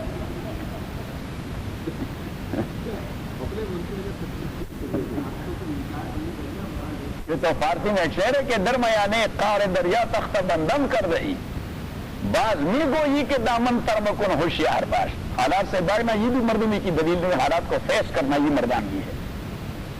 درمیانے قار دریا تخت بندم کر رہی, کہ دریا کے درمیان ایک تختے پر مجھے باندھا ہوا ہے. تختے پر کشتی بھی نہیں ہے جس کی دیواریں ہوتی ہیں, صحیح ہے. اب جب آپ تختے پر سوار ہو دریا میں اور اوشن میں جا رہے ہوں اور دریا بھی موجیں لے رہا ہو تو کیا ہوگا, اور اوپر سے آپ کے سر پر ڈنڈا ہے کہ خبردار اگر آپ کے کپڑے گیلے ہو گئے بس میرے کے دامن پر میں کن ہوشیار باش من الذین اوتوا الکتاب حتی یؤتوا الجزیہ تاکہ وہ جزیہ دے دیں عن ید اپنے کسب سے وہم صاغرون اور اس حوالے سے کہ وہ صاغر ہوں. اب صاغر کا کیا معنی ہے؟ یہی وہ مسئلہ ہے کہ جس کو لوگ اچھال رہے ہیں کہ درجہ دوم کے سٹیزن ہوں. کیا ہوں گے درجہ دوم؟ بھائی یہ کہاں سے آپ نے لے لیا؟ وہ کہتے ہیں ہم صاغرون، ہم صاغرون. کیا صاغر کا معنی ہے اسے ذلیل رکھیں؟ صاغر کا معنی ہے اسے. تو ہم نے کہا کہ یہ معنی قطعاً مراد نہیں، اس لیے کہ حدیث اس کی نفی کرتا ہے. حدیث اس کی نفی کرتا ہے کہ اسے درجہ دوم کے سٹیزن رکھیں. تو why we are giving them employment here? They are having their great and major مناصب. کوئی لیفٹیننٹ جنرل ہے، کوئی میجر جنرل، ہندو بھی ہے، کرسچین بھی ہے کہ نہیں ہے؟ کوئی ڈی سی بن رہا ہے، کوئی کمشنر بن رہا ہے، سب کچھ بن رہا ہے. اور حضور پاک صلی اللہ علیہ وسلم نے فرمایا لہم ما لنا وعلیہم ما علینا. انہی کے لیے وہ سارے حقوق ہیں جو ہم مسلمانوں کے لیے ہیں، اور انہی کے اوپر وہ ساری ذمہ داریاں ہیں جو ہمارے مسلمانوں کے اوپر ہیں. اور یہی مسئلہ تھا جب وہاں حدود کا مسئلہ چھڑا گیا اسمبلی میں کہ بھائی غیر مسلم اس پہ مکلف ہیں. تو ہم نے کہا بھائی یہ حدود جو ہے یہ عبادات نہیں ہے. حدود جو ہے یہ عبادات نہیں ہے. عبادات پہ غیر مسلم مکلف نہیں ہوتا، لاز اینڈ رولز پر وہ مکلف ہوتے ہیں. Laws and these are laws, لا قانونیت ہے تو قانون ہے نہیں. حتی یؤتوا الجزیۃ عن ید وہم صاغرون. تو حضور نے فرمایا لہم ما لنا وعلیہم ما علینا. ایک بات تھا کہ ان کے لیے وہ سارے حقوق جو ہم مسلمانوں کے لیے ہیں، ان کی وہ ساری ذمہ داریاں جو ہم مسلمانوں پر ہیں. ایک دوسری بات رسول اللہ صلی اللہ علیہ وسلم نے فرمایا اترکوہم وما یدینون. اترکوہم وما یدینون، انہیں بھی چھوڑے اور ان کے دین اور دینی عبادت گاہوں کو بھی چھوڑے کہ وہ آزادی سے اپنی عبادت کرتے رہیں، اپنی دینداری کرتے رہیں جو ان کا عقیدہ ہے اور جو ان کا طریقہ ہے. دوسری بات اور حضور پاک نے فرمایا کہ الخمر لہم کالخل لنا والخنزیر لہم کالشاۃ لنا، کہ وائن ان کے لیے ہماری اسلامک اسٹیٹ میں بھی ایسا ہے جس طرح ہمارے لیے وینیگر سرکہ، والخنزیر لہم کالشاۃ لنا، اور پورک ان کے لیے ایسا قیمتی ہے جس طرح ہمارے لیے لیمب قیمتی ہے. That means that you have no any right to destroy the wine of a non-Muslim even in an Islamic state. اور یہی تو اپنی لے لیتے ہیں کہ لائسنس وہ دے دیتے ہیں. فار ایگزامپل لائسنس کوئی دکان کا دے دیتے ہیں نشان کو اور کہتے ہیں یہ غیر مسلموں کو تو دینا ہے. کیا ہے غیر مسلم؟ تو ہم کہتے ہیں بھائی غیر مسلم کو لائسنس دے دو، اپنے پارٹی کے نشان کو کیوں دے دیا؟ وہ تو مسلمان ہے. لیکن کیوں وہ لے رہے ہیں جو شریعت میں آپ کی چیز موجود ہے، کیونکہ ہمارے ہاتھ جو کچھ ہوتا ہے لوگ شریعت کا سہارا لے لیتے ہیں. یہ شریعت میں آیا ہے، گھوڑے کی سواری شریعت میں آئی. ہمارے ہاں ایک آدمی کو اپنے جہاد کشمیر کی مخالفت کی اور مولوی تھے، ایسا حکومت نے گرفتار کر کے گدھے پہ سوار کروایا. اب گدھے پہ سوار کروانا یہ تو وہاں تہذیب بن جاتی ہے.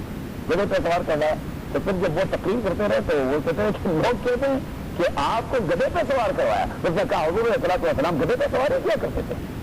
یہ تو میں نے سنت ہو گئی. تیسری بات اور چوتھی بات حضرت علی کی روایت رضی اللہ تعالیٰ عنہ.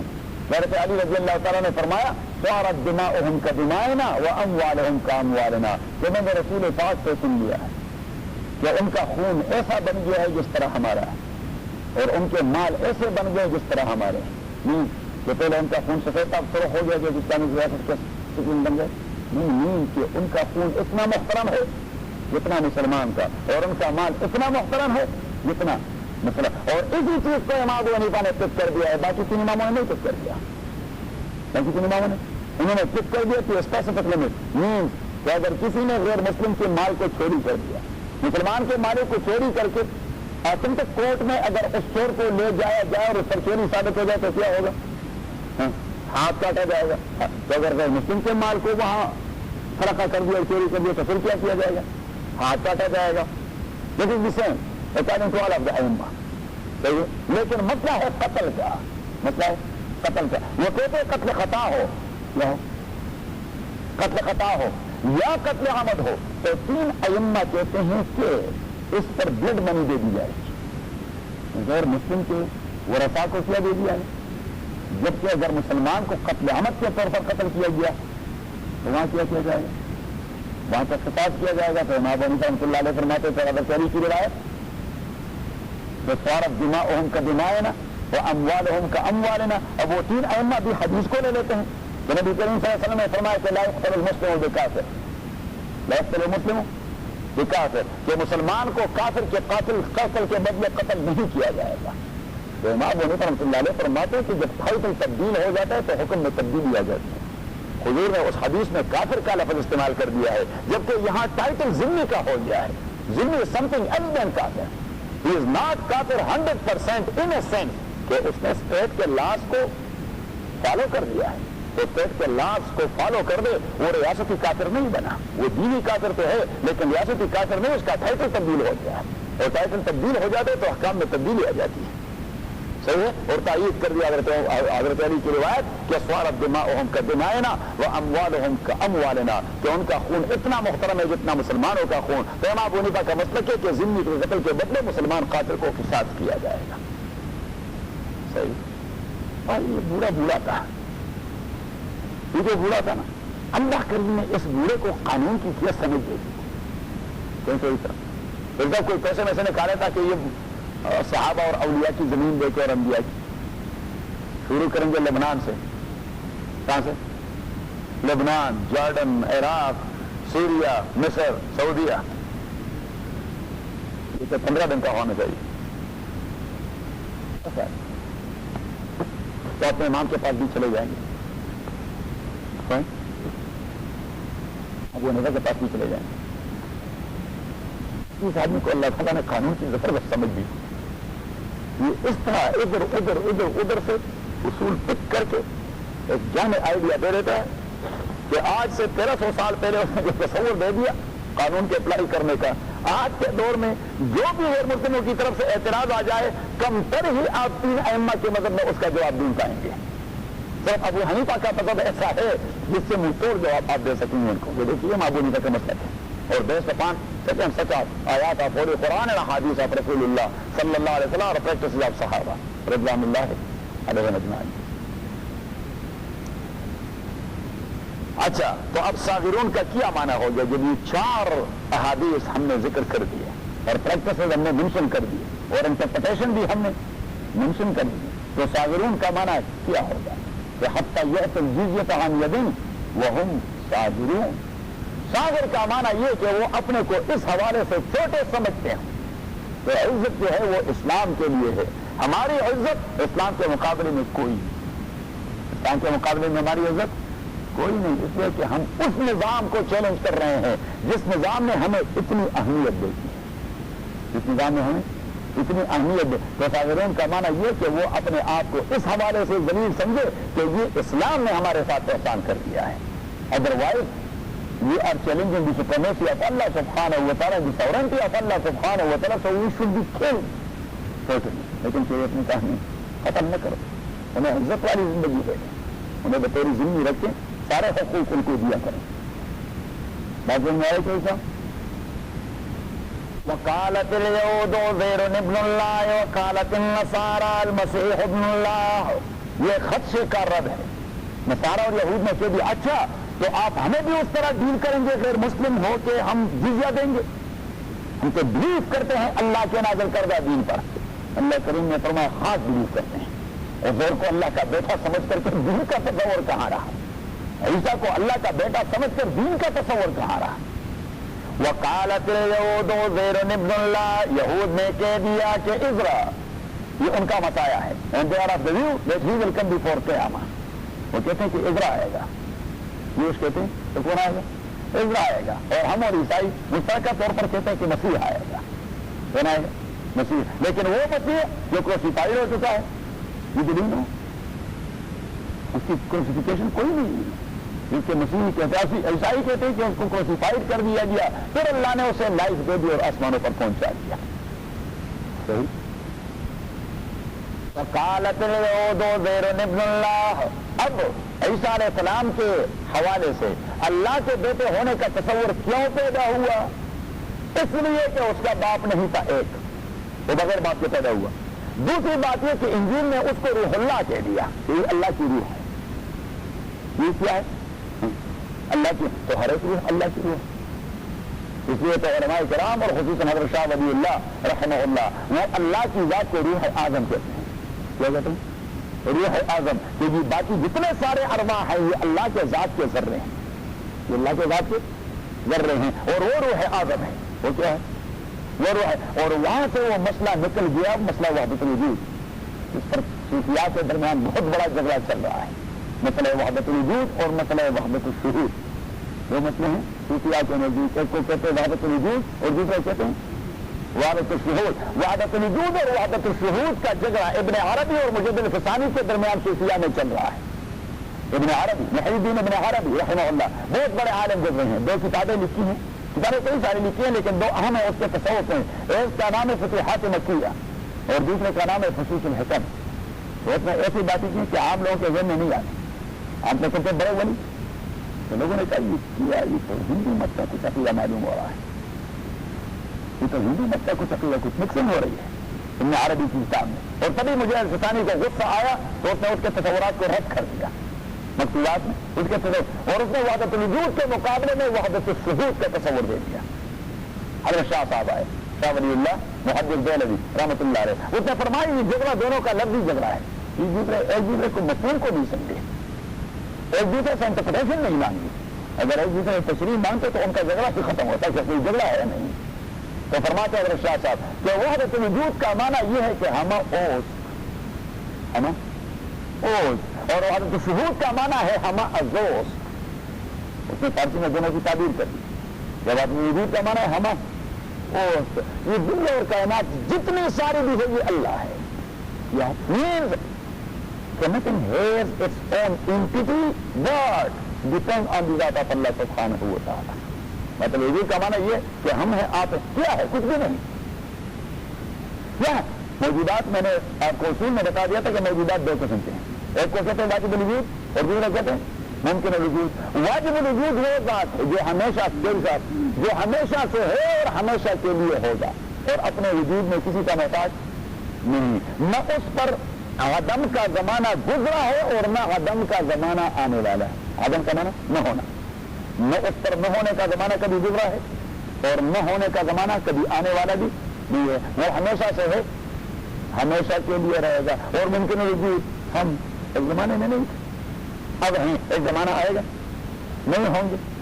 صحیح. تو فرماتے کہ ممکن الوجود ما استوى وجودہ وعدمہ.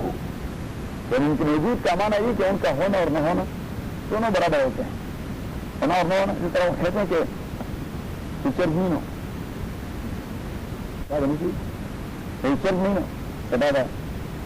ہمارے یہاں پستوں میں جب بولنے پڑے چرمی یہ صبح جو آ جاتی ہے، صبح جو آ جاتی ہے یہ مرغ کے آذان کی وجہ سے آ جاتی ہے یا مرغ آذان صبح کی وجہ سے ہو جاتا ہے؟ آزاد صبح کی وجہ سے. تو ہمارے پشتوں میں ایک ضرب المثل ہے کہ اگر مرغ نہیں ہوگی یا مرغ نہیں ہوگا تو کیا صبح نہیں ہوگی؟ مرغ نہیں ہوگا تو صبح نہیں ہوگی. ہم نہیں ہوں گے تو کیا ہوگا؟ کچھ بھی نہیں ہوگا. لو كانت الدنيا تدوم لواحد لكان رسول الله فيها مخلدا. عربی کے شاعر نے کہہ دیا کہ اگر دنیا کسی پہ آباد اور ویران ہوتی تو پھر محمد کو تو جانا ہی نہیں تھا صلی اللہ علیہ وسلم. قرآن نے فرمایا کہ وما محمد الا رسول، محمد اللہ کے رسول تھے، قد خلت من قبل الرسل. اس سے پہلے بھی ڈھیر سارے انبیاء چلے گئے. ایسا امات وقتل انقلبتم على اعقابكم، وہ مرے تبھی موت یا شہید ہو گئے تو آپ الٹے پاؤں پھر جاؤ گے. ومن ينقلب على عقبيه فلن يضر الله شيئا. اور حضرت ابوبکر رضی اللہ عنہ نے آپ کے وفات پر صحابہ کو یہ قید دے دیا کہ من کان یعبد محمدا فقد مات. جو دین قبول کر چکے تھے محمد کے لیے تو محمد چلے گئے صلی اللہ علیہ وسلم. ومن کان یعبد اللہ فهو حی لا يموت. اور جس نے دین اللہ کے لیے قبول کر دیا لیکن محمد کے دعوت پر تو اللہ ابدی دائمی اور اللہ سے وہ مرتا نہیں. بات میں آ رہی. تو اب ممکن الوجود ما استوى وجوده وعدمه، جس کا وجود یعنی ہونا یا عدم اور نہ ہونا دونوں برابر، ہونا اور نہ ہونا دونوں برابر استوى وجوده وعدمه كتاب الذكر في الإنسان جواب رفل يخلي أو جنب الجن خان وكار لبو فما استوى وجوده وعدمه جس کا وجود اور عدم دونوں برابر ہے کہ ہو اور نہ ہو نہ ہو اور نہ ہو وہ ایک شاعر نے شعر کہہ دیا وہ تو مجھے مناسبت سے کہہ دیا کہ احمد تو عاشقی بمشیخت پورا چکا دیوان باش سلسلے شد نہ کیونکہ ہمیں ایک عالم تھے شیخ احمد کیا علماء بہت سارے بن جاتے ہیں کسی کو طلباء ملتے ہیں اور کسی کو نہیں ملتے یہ تو اللہ کی دین ہوتی ہے کسی سے کوئی پڑھتا ہے اور کسی سے کوئی نہیں پڑھتا صحیح ہے اس طرح صوفیاء بھی بہت سارے ہوتے ہیں کسی کو مرید ملتے ہیں اور کسی کو نہیں ملتے کسی کا سلسلہ چھل پڑتا ہے بہت بڑی خانقاہ بن جاتی ہے بہت بڑی اور ان سے بڑے مرتبے والا بزرگوں کا کوئی مرید نہیں ملتا صحیح آپ کے سن میں تو وہ جو پیتے رہتے ہیں ان کو مرید مل جاتے ہیں اور جو اللہ والے لوگ ہیں انہیں ایک نہیں ملتا ہے ہاں ان کو تو لائن مل گئی ہے تو شیخ احمد کو کوئی مرید نہیں مل رہا تھا تو کسی نے کہا کہ حضرت آپ کا سلسلہ نہ چل سکا تو اس نے شعر کہہ دیا کہ احمد تو عاشقی بمشیخت تو عاشقہ کہ احمد آپ تو عاشق ہیں آپ کو شیخ بننے سے کیا تعلق دیوانہ باش اللہ کی عاشقی میں دیوانہ رہو سلسلہ شد نہ سلسلہ چلے چلے اور نہ چلے خاک میں چلے کیا تعلق ہے آپ کا سلسلہ چلے نہ چلے مرید ملے یا نہ ملے ہمیں کہتا اس سے کیا تعلق مرید ملے نہ ملے شاگرد ملے نہ ملے صحیح ہے تو اب ممکن ہو اور نہ ہو کوئی فرق نہیں پڑتا اللہ کی ذات میں تو یہ ہے ممکن وجود اور اس لیے شیخ ابن عربی نے کہہ دیا کہ الممکنات ما شمت رائحۃ الوجود کہ ممکن اصل میں موجود نہیں ہوتا اس پر وجود کی بو لگی ہوتی ہے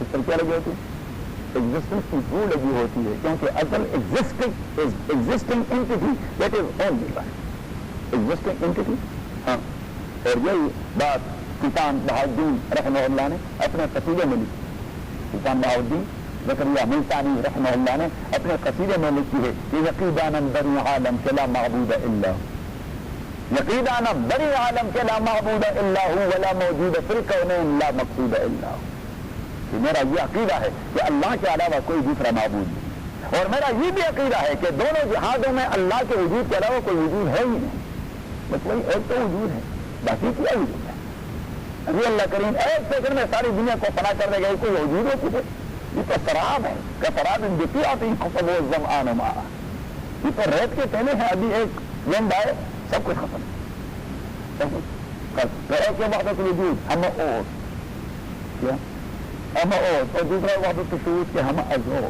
اللہ ان ساری چیزوں کا منبع ہے فاؤنٹین ہے باقی ساری چیزیں ذرات ہے اس کے ساتھ لگے ہوئے ہیں ذرات ہے اس کے ساتھ لگے تو اوپر ہے رب العالمین اور نیچے ہے رحمت للعالمین رب العالمین کے ساتھ شریک بنانا جیسا کہتے شرک توحید یا شرک فی ذات اللہ اور رسول پاک صلی اللہ علیہ وسلم کے بعد کسی نبی کے نبوت کا تصور رکھنا اسے کہتے شرک النبوہ کہتے ہیں اور شاہ صاحب نے اسے شرک النبوت کہ ایک یہ مشرک ہوتا ہے یہ رسول پاک صلی اللہ علیہ وسلم کے ساتھ کسی دوسرے کے نبوت کا اب بھی تصور کر لیں چاہے وہ نبی جو حقیقتاً گزرے ہیں یا چاہے وہ ہمارے جو گرداسپور سے ہوتے ہیں بات ہوتے ہیں گرداسپور سے ہوتے ہیں انگریزوں نے کہا میں خود لکھا کہ میں نے انگریز کے لیے 50 الماریاں درمی ان کی خدمت کی یہ ذل اللہ ہے ذل اللہ اللہ کا سایہ ہے انگریز کی حکومت اللہ کا کیا ہے سایہ اچھا لوگوں سے پیسے بٹو رہے کہ میں 50 جلدوں میں ایک بہت بڑی کتاب لکھ رہا ہوں کیا 50 جلدوں میں ایک بہت بڑی کتاب پیسے لوگوں سے جمع کر دیے اب 5 جلدیں لکھی کتاب کی کتنی لکھی لوگوں نے ڈیمانڈ کر دیا باقی 45 کب آئیں گے انہوں نے پورے ہو گئے لوگوں نے پیسے کا ڈیمانڈ کر دیا انہوں نے کہا نہیں بس 50 جلدیں پورے انہوں نے کہا 5 ہیں انہوں نے کہا نبی کریم صلی اللہ علیہ وسلم جب معراج میں وہاں گئے تھے تو 5 نمازیں آپ کو مل گئی تھی اور اللہ نے کہہ دیا کہ ان میں لکب اگر 5 پڑھو گے 50 کا ثواب مل جائے انہوں نے کہا 5 لکھی اور آپ کو 50 کا ثواب مل گیا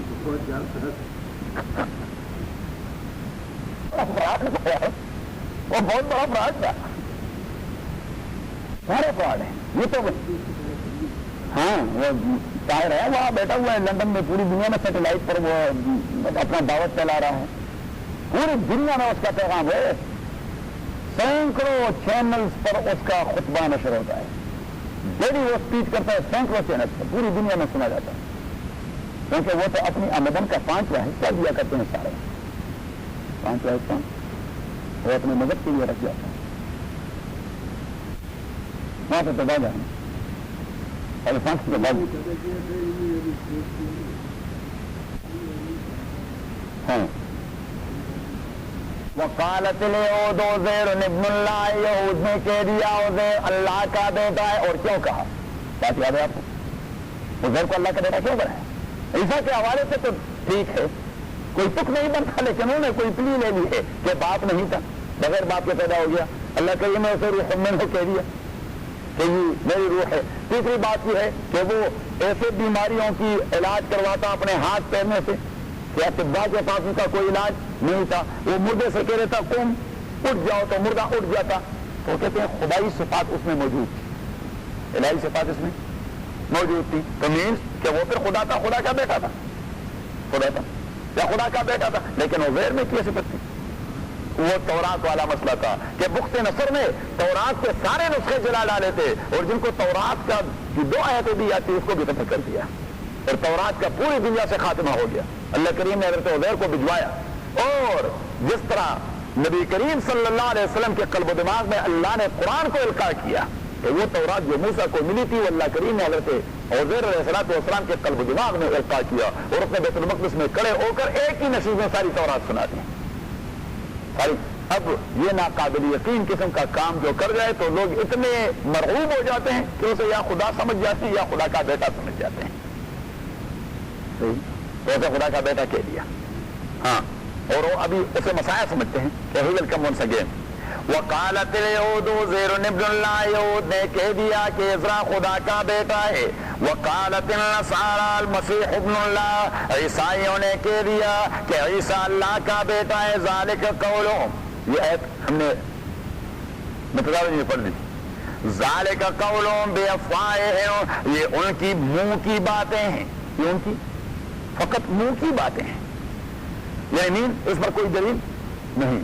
یضاہئون قول الذین کفروا من قبل، ان کا یہ قول اور ان کی یہ بات، یضاہئون مشابہ ان کافروں کے جو ان سے پہلے گزر چکے، وہ بھی بہت ساروں کو اللہ کے بیٹے بنا چکے تھے، یعنی کافر نے کرنا کیا ہے، وہ توہم پرست ہوتے ہیں۔ کافر کیا ہوتا ہے؟ اور توہم پرست وہ اس قسم کے مسئلے گھڑ لیتے ہیں۔ یضاہئون قول الذین قاتلہم اللہ، اللہ تعالیٰ ان کا بیڑا غرق کر دے۔ انا یوفکون، یہ کہاں سے انہیں دھکا لگ رہا ہے، کس اسٹیشن سے بول رہے ہیں؟ انا یوفکون، شیخ فرمایا کرتے تھے کس اسٹیشن سے بول رہے ہیں بدبخت، یہ عزیر اللہ کا بیٹا ہے یا عیسیٰ اللہ کا بیٹا ہے۔ الحمدللہ رب العالمین والصلاة والسلام علی رسول محمد وعلی اصحاب اجمعین۔ اللهم ربنا ارحمنا بالقرآن العظیم، اللهم ذکرنا من القرآن ما نسینا وعلمنا منه ما جهلنا واذكرنا تلاوته آناء الليل وآناء النهار، الله خير حافظا وهو ارحم الراحمين۔ من الشیطان الرجیم، بسم اللہ الرحمن الرحیم۔ وقالت الیہود عزیر ابن اللہ، آیت نمبر 30۔ وقالت الیہود عزیر ابن اللہ، یہود نے کہہ دیا عزیر اللہ کا بیٹا ہے۔ وقالت النصارى المسیح ابن اللہ، اور نصارہ نے کہہ دیا عیسیٰ علیہ السلام اللہ کا بیٹا ہے۔ ذالک قولہم بافواہہم، یہ اللہ کریم نے بس ایک جملے سے ان کے عقیدے کو رد کر دیا، یہ صرف منہ کی باتیں، اس کا حقیقت سے دور کا واسطہ نہیں۔ ذالک قولہم بافواہہم، یہ ان کے سہانے خواب ہیں جو دیکھ رہے ہیں، حقیقت سے دور کا واسطہ نہیں۔ ذالک قولہم بافواہہم، یہ ان کی منہ کی باتیں۔ یضاہئون قول الذین کفروا من قبل، اور ان کا یہ کہنا یضاہئون، یہ سملر ہے قول الذین کفروا من قبل، اپنے سے پہلے گئے ہوئے کافروں کی طرح وہ بھی اس طرح اللہ کے لیے بیٹے بناتے رہے۔ تو اللہ کریم نے فرمایا کہ یہ کافروں کا پرانا وطیہ اور شیوا ہے کہ اللہ کے لیے بیٹے اور شرکا بناتے رہتے ہیں۔ قاتلہم اللہ، اللہ تعالیٰ ان کا بیڑا غرق کر دے۔ انا یوفکون، کہاں سے انہیں دھکا لگ رہا ہے، یہ کس اسٹیشن سے بول رہے ہیں، یہ جو باتیں کر رہے ہیں پتہ نہیں کس اسٹیشن سے بول رہے ہیں، یہ ہونوئنگ سورس، اللہ کریم فرماتے پتہ نہیں کس اسٹیشن سے بول رہے ہیں۔ قاتلہم اللہ، اللہ تعالیٰ ان کو ہلاک کر دے، انا یوفکون، کہاں سے ان کو دھکا لگ رہا ہے، اتخذوا احبارہم و رہبانہم، انہوں نے بنا دیا ہے احبارہم اپنے ربائس کو، جو ان کو ربی ہوتے ہیں یہودیوں کی، اتخذوا احبارہم، انہوں نے بنا دیا ہے احبارہم اپنے ربائس کو، و رہبانہم، اور اپنے مونکس کو، تو ربائی ہوتے ہیں جیوز کے اور مونکس ہوتے ہیں کرسچین کے، اتخذوا احبارہم، انہوں نے بنا دیا ہے اپنے ربائس کو، و رہبانہم، اور اپنے مونکس کو، اربابا من دون اللہ، ان کو رب بنا دیا ہے اللہ کے مقابلے میں، یہودیوں کے نزدیک ان کا ربائی وہ رب کا سبسٹیوٹ ہے، اور نصارہ کے نزدیک ان کا راہب مونک یہ سبسٹیوٹ آف اللہ سبحانہ و تعالی، ایون وہ سپلیمنٹ بھی نہیں ہے، ان کے نزدیک وہ بالکل سبسٹیوٹ ہے کہ اللہ کی اب کوئی ضرورت نہیں ہے، now he is on leave، اللہ نے چھٹی کر دی ہے، everything has been assigned to these people, to monks or rabbis. اتخذوا احبارہم، انہوں نے بنا دیا ہے اپنے ربائس کو، اور رہبانہم، اور اپنے مونکس کو، ملنگوں کو، پاکستانی اصطلاح میں ملنگ ایک ایسی بلا ہے اللہ بیڑا غرق کر دے، اس نے لوگوں کو گمراہ کر دیا، خود گمراہ اور لوگوں کو گمراہ کرنے والا، حسین حضور کے دیوانے ہیں، ارے بھائی حضور کو دیوانوں کی کیا ضرورت ہے، پاگلوں کو تو پاگل خانے بھی جانا چاہیے، وہ مدینہ پاگل خانہ توڑا ہے کہ اس کے ساتھ صرف دیوانوں کا واسطہ رہے گا۔ شیخ مرحوم فرمایا کرتے تھے کہ حضور دیوانوں کو فرزانہ بنانے تشریف لائے تھے، نہ جی کہ فرزانے کو دیوانہ بنائے، لوگ تو پہلے سے دیوانے تھے، حضور نے آ کو ان کو فرزانہ بنا دیا، ان کو دنیا بھر کا عقل مند بنا دیا، اندتری چنک کر میں ٹیک کے دیا کہ خدمت جو راہ پر اوروں کے راہبر بن گئے، اور کیا نظر تھی جس نے مردوں کو مسیحا کر دیا، آدمیت کا رسامہ مہیا کر دیا، اور ایک عرب نے آدمی کا بول بالا کر دیا، صحیح، اس نے درندوں کو انسان تو کیا، انسانیت کا رہنما بنا دیا۔ تبھی تو حضرت عمر رضی اللہ تعالیٰ عنہ اپنے دور خلافت میں ایک چراگاہ میں کھڑے ہیں، ایک چراگاہ پاسچر کہتے ہیں، اسی میں کھڑے ہیں اور اپنے آپ کو مخاطب کر رہے ہیں کہ عمر اپنے آپ کو پہچان، آپ وہ عمر ہیں کہ یہاں پہ بھیڑ بکریاں لا کر دن بھر دوڑا کے بھوکے پیاسے واپس لے جایا کرتے تھے، اور آپ کے باپ اور بھائی سے آپ کو ڈانٹ پڑتی کہ تم بڑے ناکام گڈری ہو، لیکن محمد نے آپ کو اتنا قیمتی بنا دیا، 22,54,000 مربع میل کا حکمران، کہ کوئی آپ کے اوپر اعتراض ہی نہیں کرتا۔ اس نے کہا اس میں آپ کا کمال توڑا ہے، یہ تو محمد سے آپ ٹچ ہو گئے، محمد نے آپ کو کردار دے دیا، اور وہ کردار کے 22,54,000 مربع میل، اور صرف مسلمان تو کیا، آج کی دنیا میں بھی، آج کی دنیا میں غیر مسلم عمر کی سیرت اور بایوگرافی کو دیکھ کر بایوگرافی آج بھی کہنے پر مجبور ہے کہ عمر جیسا حکمران دنیا میں نہیں گزرا، جیسا حکمران دنیا میں نہیں گزرا، عدل یا سبحان اللہ، یا سبحان اللہ، لیکن وہ تو اپنی مثال آپ سے حضرت عمر رضی اللہ تعالیٰ، اور تبھی تو نبی کریم صلی اللہ علیہ وسلم نے اسے کہہ دیا لو کان بعدی نبی لکان عمر، اگر میرے بعد نبی کے آنے کا امکان ہوتا تو عمر نبی ہوتے، لو کان بعدی نبی، یہ کوئی۔ اور حضرت عائشہ فرماتی ہے رضی اللہ تعالیٰ عنہ کہ رسول اللہ صلی اللہ علیہ وسلم کا سر مبارک میرے ران پہ پڑا ہوا تھا، اور چاندنی رات تھی، کھلے میدان میں ہم بیٹھے تھے، تو میں نے حضور سے کہہ دیا کہ اللہ کے نبی، آسمان کے ستاروں جیسے نیکی آپ کی امت میں کس کی ہیں؟ اور حضور علیہ الصلوۃ والسلام نے فرمایا یہ عمر کی ہیں، اس سے بھی زیادہ ہے۔ اور عائشہ فرمایا کہ مجھے یہ چیز کلک کر گئی، میں تو اس لیے پوچھ رہا تھا کہ ہر جگہ ابو بکر کا نام دوسرا آتا ہے، تو میں نے کہا وہ ابھی میرے ابا جان، تو حضور علیہ الصلوۃ والسلام نے فرمایا کہ ابو بکر کی تو شان ہی اٹھو، عمر کی ساری نیکیاں ابو بکر کے غار سور والے ایک رات کا بدلہ نہیں ہو سکتی۔ یہ سارے اپنے اپنی ایسے لوگ تھے، حضور علیہ الصلوۃ والسلام نے ان کو کھندن بنا دیا تھا، لیکن عمر نے کہہ دیا آپ کا ذاتی کمال اس میں تھوڑا ہے، یہ محمد کا کردار ہے صلی اللہ علیہ وسلم۔ تو ملنگ ایک عجیب بلا ہوتی ہے، اس کو نہ کلی کرنا آتا ہے، نہ پیشاب کرنے کا طریقہ آتا ہے، نہ وضو، نہ نماز ہے، نہ روزہ اور نہ زکات ہے، نہ حج ہے، لیکن کیا ہے؟ ملنگ، شرفی شرفی اور مروانہ پینے والے پہنچے ہوئے دوزخ میں کیونکہ پہنچے ہوئے کا تو یعنی وہ ڈیسٹینیشن تو نہیں بتا رہے کہ کہاں پہنچے ہوئے ہیں، تو ہم قرآن سنت سے پک کر دیتے ہیں کہ پہنچ جاتے ہیں ایسے لوگ دوزخ میں، اور کہاں پہنچیں گے؟ اتخذوا احبارهم ورهبانهم اربابا من دون اللہ، انہوں نے بنا دیا ہے اپنے ربائس کو، ورهبانهم اپنے راہبوں کو، اربابا رب، من دون اللہ اللہ کے مقابلے۔ اب رب کا کام کیا ہے تصرفات کرنا، کیا کرنا؟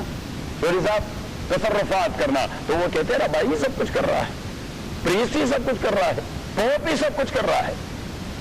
اتخذوا احبارهم ورهبانهم اربابا من دون اللہ، تبھی تو وہ سرٹیفکیٹ دے رہے ہیں نجات کے اور مغفرت کے۔ اتخذوا احبارهم ورهبانهم اربابا من دون اللہ والمسیح ابن مریم، اور انہوں نے عیسیٰ ابن مریم کو بھی رب بنا دیا ہے، وما امروا، حالانکہ انہیں حکم نہیں دیا گیا الا مگر اس بات کا، لیعبدوا الہا واحدا، کہ ایک الہ اور ایک معبود کی عبادت کریں، لا الہ نہیں ہے کوئی معبود کا تصور، الا ہو مگر یہی ایک اللہ ہے، سبحانہ منزہ ہے اللہ تعالی، لا تعلق اللہ تعالیٰ غما یشرکون، ان چیزوں سے جو اس کے ساتھ شریک ٹھہراتے ہیں۔ اللہ کریم فرماتے جی نسبت خاک ربا عالم پاک، یہ تو عجیب بات ہے، بے تکی سی ہے کہ میرا مخلوق میں سے شریک کیسے بن جاتا ہے، میری مخلوق تو میری شریک بن جائے، یہ بے تکی سی بات ہے۔ یہ کیوں کر رہے ہیں؟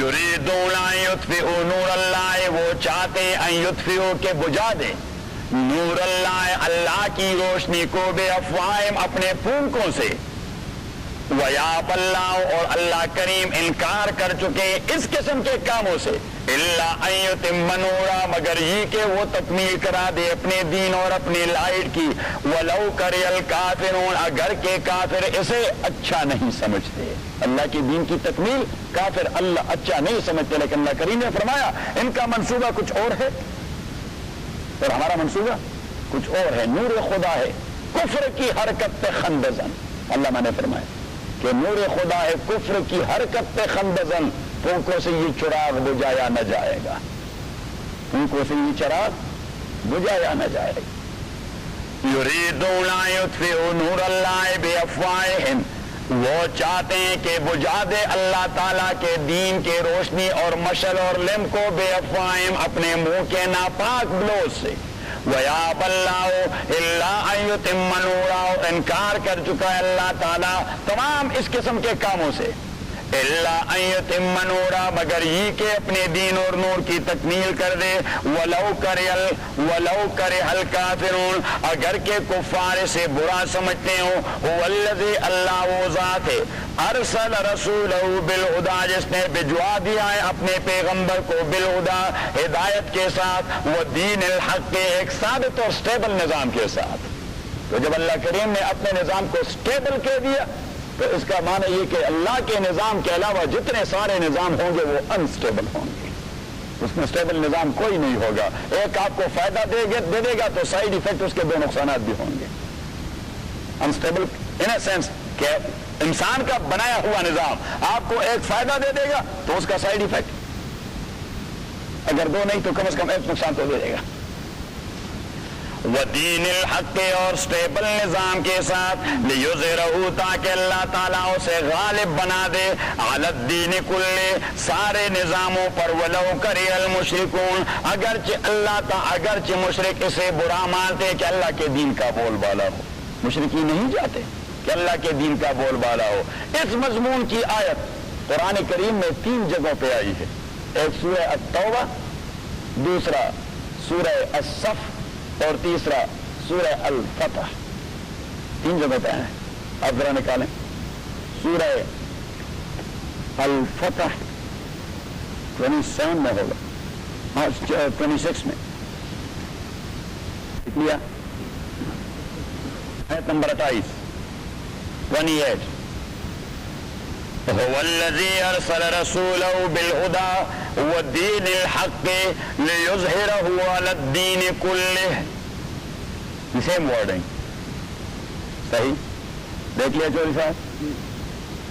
سورہ صف پہ جائیں پارہ نمبر 28 میں. دیکھ لیا ڈال دیا. سورہ جمعہ سے پہلے ہے اور سورہ ممتحنہ کے بعد. نمبر 9. وَهُوَ الَّذِي أَرْسَلَ رَسُولَهُ بِالْهُدَىٰ. اللہ وہ ذات ہے جس نے بھجوا دیا ہے اپنے رسول کو ہدایت اور نظام ثابت کے ساتھ. لِيُظْهِرَهُ عَلَى الدِّينِ كُلِّهِ وَلَوْ كَرِهَ الْمُشْرِكُونَ. تو 3 جگہوں پر ایک ہی قسم کے الفاظ. حضرت شاہ ولی اللہ رحمہ اللہ اس آیت کو غمود القرآن کہتے ہیں. غمود القرآن means the central pillar of a tent اور central pillar of a building. کہ اسلام کی جو بلڈنگ ہے اس کا مرکزی ستون یہ آیت ہے. مرکزی ستون یہ آیت. اور مرکزی ستون ہونے کا معنی یہ ہے کہ دین ایسی چیز نہیں کہ یہ ایک آدمی کی انڈیویجول بزنس ہے. یہ امت مسلمہ کا اجتماعی فریضہ ہے کہ اللہ کے زمین پہ اللہ کے نظام کا بول بالا ہو. زمین اللہ کی تو پھر نظام کس کا؟ اللہ کا. زمین اللہ کی تو نظام کس کا؟ نہیں کہ دین جی ہر ایک آدمی کا پرسنل معاملہ ہے. نہیں ہوگا آپ کی دین آپ کا پرسنل معاملہ ہوگا. اسلام ہمارا پرسنل معاملہ نہیں. یہ ہمارا پرسنل ہے, یہ ہمارا سوشل ہے, یہ ہمارا پولیٹیکل ہے, یہ ہمارا جوڈیشل ہے, یہ ہمارا نیشنل ہے, یہ ہمارا انٹرنیشنل ہے, یہ ہمارا سب کچھ ہے. کیونکہ اسلام these are not rituals, that is دین. دیٹ از دین. اور دین کے لفظ میں ہم نے تحقیق کر دی تھی کہ دین کا مفہوم ہے عمل, دین کا مفہوم ہے معاملہ, دین کا مفہوم ہے جزا اور بدلہ, دین کا مفہوم ہے حکومت, دین کا مفہوم ہے تسلط و غلبہ, دین کا مفہوم ہے ریاست اور دولت, اور دین کا مفہوم ہے نظام اور قانون. اللہ کریم نے اسلام کو دین کہہ دیا کہ یہ آپ کا پرسنل بزنس بھی ہے, سوشل بھی ہے, یہ آپ کا اکنامیکل بھی ہے, یہ آپ کا پولیٹیکل بھی ہے, یہ جوڈیشل بھی ہے, یہ نیشنل بھی ہے, یہ انٹرنیشنل بھی ہے. تو اس بات ٹھیک ہے. اور یہ سارے شعبے ایک دوسرے کے ساتھ اس طرح نتی اور جڑے ہوئے جس طرح انسانی بدن کے اعضاء ایک دوسرے کے ساتھ جڑے ہوئے ہیں. اب انسانی بدن سے کوئی بھی عضو کاٹا جائے اس کی فنکشن, اس بدن کا فنکشن وہ آدھا ہو جاتا ہے. صحیح. تو اب دین کے جس کسی حصے کو آپ بمائی کہ آپ قوت رکھتے ہیں, بمائی کہ آپ قوت رکھتے ہیں لیکن آپ نہیں نافذ کرواتے. یعنی for example you are in business and you are not going to implement the دین آف اللہ سبحانہ و تعالی. صحیح ہے. And you are in government and you are not going to implement the دین آف اللہ سبحانہ و تعالی. اٹ مینس قرآن کریم نے فرمایا من لم یحکم بما انزل اللہ, جو اللہ کے دین کو حکومت کا اساس نہیں بناتے تو فرمایا فاولئک هم الفاسقون, و بدماش ہیں. فاولئک هم الظالمون, وہ ٹرانسگریشن ہے. فاولئک هم الکافرون, اللہ کریم نے فرمایا ڈس بلیور ہیں, وہ مانتے ہی نہیں اس چیز کو, ان کا عقیدہ ہی نہیں بنتا. اس طرح پاکستان کے نہیں, اتنے سارے مسلم دنیا ہے. آج کی مسلم دنیا میں تو آپ یعنی کسی حد تک 2-3 حکومتوں کو آپ اٹھائیں گے, لیکن اب مصیبت یہ ہے کہ آپ جہاں بھی مسلمان دنیا میں جائیں تو انہوں نے سول سائڈ پر تو اسلام کو نافذ کر دیا ہے. صحیح ہے. سول سائڈ پر انہوں نے اسلام یعنی civilian laws, majority of the civilian laws implemented in any Islamic or Muslim state, that is Islam. آپ مصر جائیں, ایجپٹ میں تو وہاں مالکی فقہ ہوگا. صحیح. آپ ایون لیبیا جائیں اور عراق جائیں تو وہاں ان کا اپنا فقہ انہوں نے امپلیمنٹ کر دیا, but only on civil side. As far as criminal side یا political side is concern they are free. جبکہ دین کا تقاضا یہی ہے کہ آپ کی political, judicial, civil, criminal, economical سب کچھ جو ہے وہ دین کے اساس پہ استوار ہوگا, کیونکہ یہ شعبے ایک دوسرے کے ساتھ انٹر ریلیٹڈ اور انٹر کنیکٹڈ ہیں. انٹر ریلیٹڈ اور انٹر کنیکٹڈ ہیں. اگر آپ ان کے انٹریکشن کو ختم کروا دیں تو اٹ مینس کہ you are going to make a conspiracy against the دین آف اللہ سبحانہ و تعالی, to make it an unsuccessful system, کہ یہ ایک ناکام نظام ہے جو تقاضے پورے نہیں کرتے. نہیں, آپ اس کو 100% امپلیمنٹ کر دیں, پھر دیکھیں کہ پھر کیا ہوتا ہے. اٹھ باندھ کمر کیا ڈرتا ہے, اور پھر دیکھ خدا کیا کرتا ہے. تو اسے وہ کہتے ہیں سینٹرل پلر آف ہولی قرآن. یہ سارا قرآن اس پلر کے ارد گرد گھومتا پھرے گا. کہ کس لیے آیا ہے؟ نبی کریم صلی اللہ علیہ وسلم نے تبھی فرمایا کہ آپ پر فتنے اتنے سارے آ جائیں گے کہ تاریک رات اور سٹورمی نائٹ کی طرح آپ اگر ہاتھ نکالیں تو اسے بھی نہ دیکھ سکو گے. صحابہ نے عرض کیا فمل مخلص منہا، اس سے کوئی راستہ ہے نکلنے کا؟ تاریکیوں سے نکلنے کا کوئی راستہ ہے؟ تو حضور نے فرمایا کتاب اللہ، اللہ کی کتاب، فیہ نبأ من قبلکم، اس میں ماضی کے اقوام کے واقعات ہیں کہ کیا ہوا ان کو، وخبر من بعدکم، مستقبل کے لیے آپ کو لائٹ دے رہا ہے، وحکم بینکم، یہ آپ کے لیے نظام ہے، وہو فصل، اور ایسا نظام جو فتنوں کو جڑوں سے کاٹتا ہے، ولیس بالہزل، حضور نے فرمایا کوئی افسانہ توڑا ہے، یہ ڈراموں کی کتاب کوئی توڑی ہے، ولیس بالہزل، فرمایا من اخذ به نجا، جس نے اسے مضبوطی سے پکڑا اس نے نجات پائی، ومن حکم به عدلا، جس نے اس پر اپنے حکومت کو استوار کیا اس نے عدل کے مرکزی نقطے کو ڈھونڈ پایا، ومن عصم به فقد هدی الی صراط مستقیم، اور جس نے مضبوطی سے اس پہ پھنجے گاڑ لیے تو وہ صراط مستقیم پہ چل پڑا. ٹھیک ہے. تو حضور علیہ الصلوۃ والسلام نے فرمایا کہ ان الاسلام والسلطنۃ امان، حکومت، اسٹیٹ اور دین، اسٹیٹ اور دین، حضور پاک نے فرمایا تو امان، یہ ٹوین برادرز ہیں، یہ دونوں آپس میں ٹوین برادرز ہیں. اور حضور پاک نے فرمایا فالاسلام اسٌ والسلطان حارس. حضور نے انٹرپریٹ کر دیا فالاسلام اسٌ، دین بنیاد ہے، والسلطان حارس، اسٹیٹ اور گورنمنٹ چوکیدار ہے. وما لا اس لہ یہدم، جس بلڈنگ کی بنیاد نہ ہو وہ گر پڑے گا. وما لا حارس لہ یضیع، اور جس بلڈنگ کا چوکیدار نہ ہو اس کی ساری پراپرٹی ضائع ہوتی جائے گی. تو اٹ مینز کہ اسٹیٹ کے لیے اسلام کو بنیاد بنا دے اور دین کے لیے حکومت اور ریاست کو چوکیدار بنا دے. ویسے حضور صلی اللہ علیہ وسلم کے جملے بھی بڑے عجیب ہیں کہ ایک حکومت اور ریاست کے لیے دین کو کیا بنا دے؟ بنیاد، فاؤنڈیشن، اور دین کے لیے حکمران اور ریاست کو چوکیدار بنا دے. یہ دونوں ایک دوسرے کے ساتھ نتی ہیں. اسلام میں چرچ اور اسٹیٹ دو سپریٹ اینٹیٹیز، اس کا کوئی تصور نہیں. These are not two separate entities. علماء فرماتے ہیں ان الملوک لیحکمون علی الوراء وعلی الملوک لیحکم العلماء. اسلامی ریاست میں بادشاہ وہ اپنا حکم نافذ کرتے ہیں عوام کے اوپر. کس کے اوپر؟ عوام کے اوپر. لیکن بادشاہوں کے اوپر قرآن و سنت کے علماء حکمران ہوں گے. انہیں کے اوپر قرآن و سنت کے علماء وہ حکمران ہوں گے. شیعہ حضرات سے ولایت فقیہ کہتے ہیں، ولایت فقیہ کہتے ہیں. ہم سنی اسے امیر المومنین کہتے ہیں. سنی اسے وہ actually he is not the king and he is not the president, he is not the prime minister. وہ ہوتا ہے اسپرچول لیڈر، روحانی، وہ مرکز ہوتا ہے. وہ مرکز ہوتا ہے. ہمارے افغانستان میں ملا عمر وہ کندھار میں بیٹھا ہوا، وہ کابل آتا ہی نہیں، وہ کابل آتا نہیں، but he is the fountain. وہ مرکز ہے، وہ مرکز ہے، وہ ان کا روحانی رہنما ہے تو وہ وہاں بیٹھا ہوتا ہے. Otherwise head of the state اور رئیس جمہور مولانا محمد ربانی، نائب صدر ربانی، محمد ربانی، حاجی معاون سے،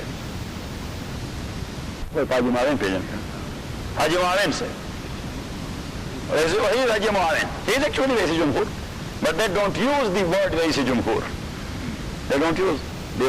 وہ انہیں کہتے ہیں شورا کے سربراہ، مرکزی شورا کے سربراہ. جو وہاں ہیڈ آف دی اسٹیٹ ہیں اسے مرکزی شورا کے سربراہ کہتے ہیں، کیونکہ وہ کہتے ہیں رئیس جمہور کا یہ جو تصور ہے یہ آدمی کو فرعون بنا دیتا ہے. اسے رئیس جمہور کہیں تو بس فرعونیت کے لیے ہی کافی ہے. اور یہ وجہ ہے کہ وہاں کا رئیس جمہور اور امیر المومنین وہ دونوں اپنے ڈرائیوروں، اور اپنے ڈرائیور تو ان کا ہوتا نہیں، ڈرائیونگ تو وہ خود ہی کرتے ہیں، سارے خود ہی چلاتے رہتے ہیں، سب اور اکیلے چلاتے رہتے ہیں. کوئی ان کے پاس گارڈ بھی نہیں ہوتا. نہیں یہ ہوتا ہے کہ آگے موٹر جا رہا ہے، پیچھے کار آ رہا ہے اور وہاں پہ جو ہے نا موٹر سائیکل دوڑ رہے ہیں، نہیں، کچھ بھی نہیں. آپ جا کے وہاں خاندان میں ملا عمر کو دیکھیں اکیلے وہ اپنے ہمارے سہیل صاحب کے ساتھ جو ہے نا پک اپ، اس کے مطابق پک اپ میں بیٹھا رہتا ہے اور خود ڈرائیونگ کرتا بھائی ہے نہیں جا رہا نہیں، کوئی اپوائنٹمنٹ نہیں ہوتا. یہی ہے دین. دین جو امیر و فقیر کا امتیاز ختم کر دیا. علامہ نے کہہ دیا کہ ایک ہی صف میں کھڑے ہو گئے محمود و ایاز، نہ کوئی بندہ رہا اور نہ کوئی بندہ نواز. اور تبھی تو میں نے کہہ دیا کہ حضرت عمر رضی اللہ تعالیٰ عنہ کو بازار میں کسی کے ساتھ ٹکر ہوئی، ہجوم تھا تو اس کی ٹکر ہوئی، اور بدو آدمی تھا سادہ، سارا سے آیا تھا، تو حضرت عمر کو پہچانے بغیر کہہ دیا کہ انت حمار، اب گدھے ہیں. حضرت عمر سے کہہ دیا کہ آپ گدھے ہیں. حضرت عمر نے مسکرا کے کہہ دیا دست بحمار وانا خادمکم ابن الخطاب، میں کہا نہیں بھائی میں آپ لوگوں کا خادم عمر ابن الخطاب ہوں. تو وہ سمجھ گیا. اس نے کہا معذرت. ہم نے کہا نہیں کوئی معذرت کی بات نہیں ہو، کوئی تکلیف ہو گئی.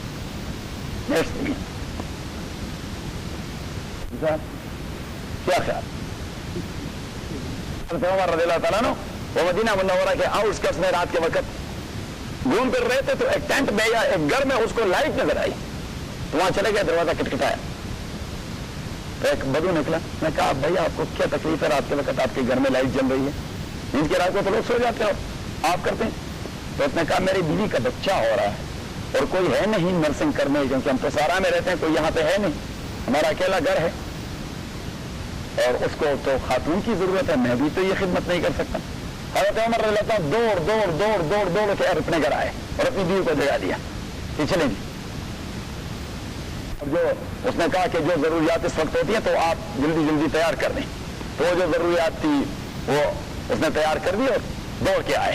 حضرت عمر رضی اللہ عنہ باہر بیٹھ گئے حضرت اسلم کے ساتھ. اسلم تو اس کا پکا یار، وہ تو اسلم کے ساتھ باہر بیٹھ گئے اور خاتون اندر چلی گئی. خاتون اول فرسٹ لیڈی وہ اندر چلی گئی، وہ نرسنگ کرتی رہی اس بدو کی بیوی کی. اور جب اس کا بچہ پیدا ہو گیا تو فرسٹ لیڈی نے حضرت عمر کو آواز دیا کہ ہنی اللہ کا یا امیر المؤمنین، مبارک ہو امیر المؤمنین، آپ کا بھتیجا پیدا ہو گیا. بدو نے جو دیکھا اس نے کہا یہ باہر کون بیٹھا ہے بولا؟ اس نے کہا امیر المؤمنین عمر بن الخطاب. انہوں نے کہا تو آپ؟ نے کہا میں اس کی بیوی، فرسٹ لیڈی. سبحان اللہ. وہ معزز زمانے میں مسلمان ہو کر اور ہم خوار ہوئے تاریخ قرآن ہو کر. ہماری تو سوچ ہی کچھ اور ہے. یہ سوچتے ہیں کہ راتوں رات امیر کیسے بن جائیں گے، چاہے کسی گلا کٹ جائے، چاہے کسی کی عزت پہ ضرب لگ جائے، جو کچھ بھی ہو اللہ تعالیٰ رحم پر. مجھے تو سر درد شروع ہو جاتا ہے کہ مسلمان کلمہ کہنے کے باوجود اس قسم کا تصور رکھے. Is thinking, is he Muslim? تو مولانا زکریا رحمۃ اللہ نے لکھا ہے کہ اگر صحابہ میں سے کوئی آدمی زندہ ہو گیا اس زمانے، اس کو دوسری لائف مل گئی، اور جو اطوار و عادات اور کردار ان کا تھا حضور کے زمانے میں وہی پریکٹس کرے گا، تو دنیا کے سارے لوگ آج کے وہ اسے دیوانہ سمجھیں گے، اس کو پاگل خانے لے جانا ہے. یہ کیا دیوانہ آدمی ہے. لیکن حضرت مولانا زکریا رحمۃ اللہ علیہ فرماتے ہیں کہ وہ جو ہم مسلمانوں کو دیکھیں گے تو وہ کہیں گے ابو جہل کی فیملی تو ابھی تک زندہ ہے.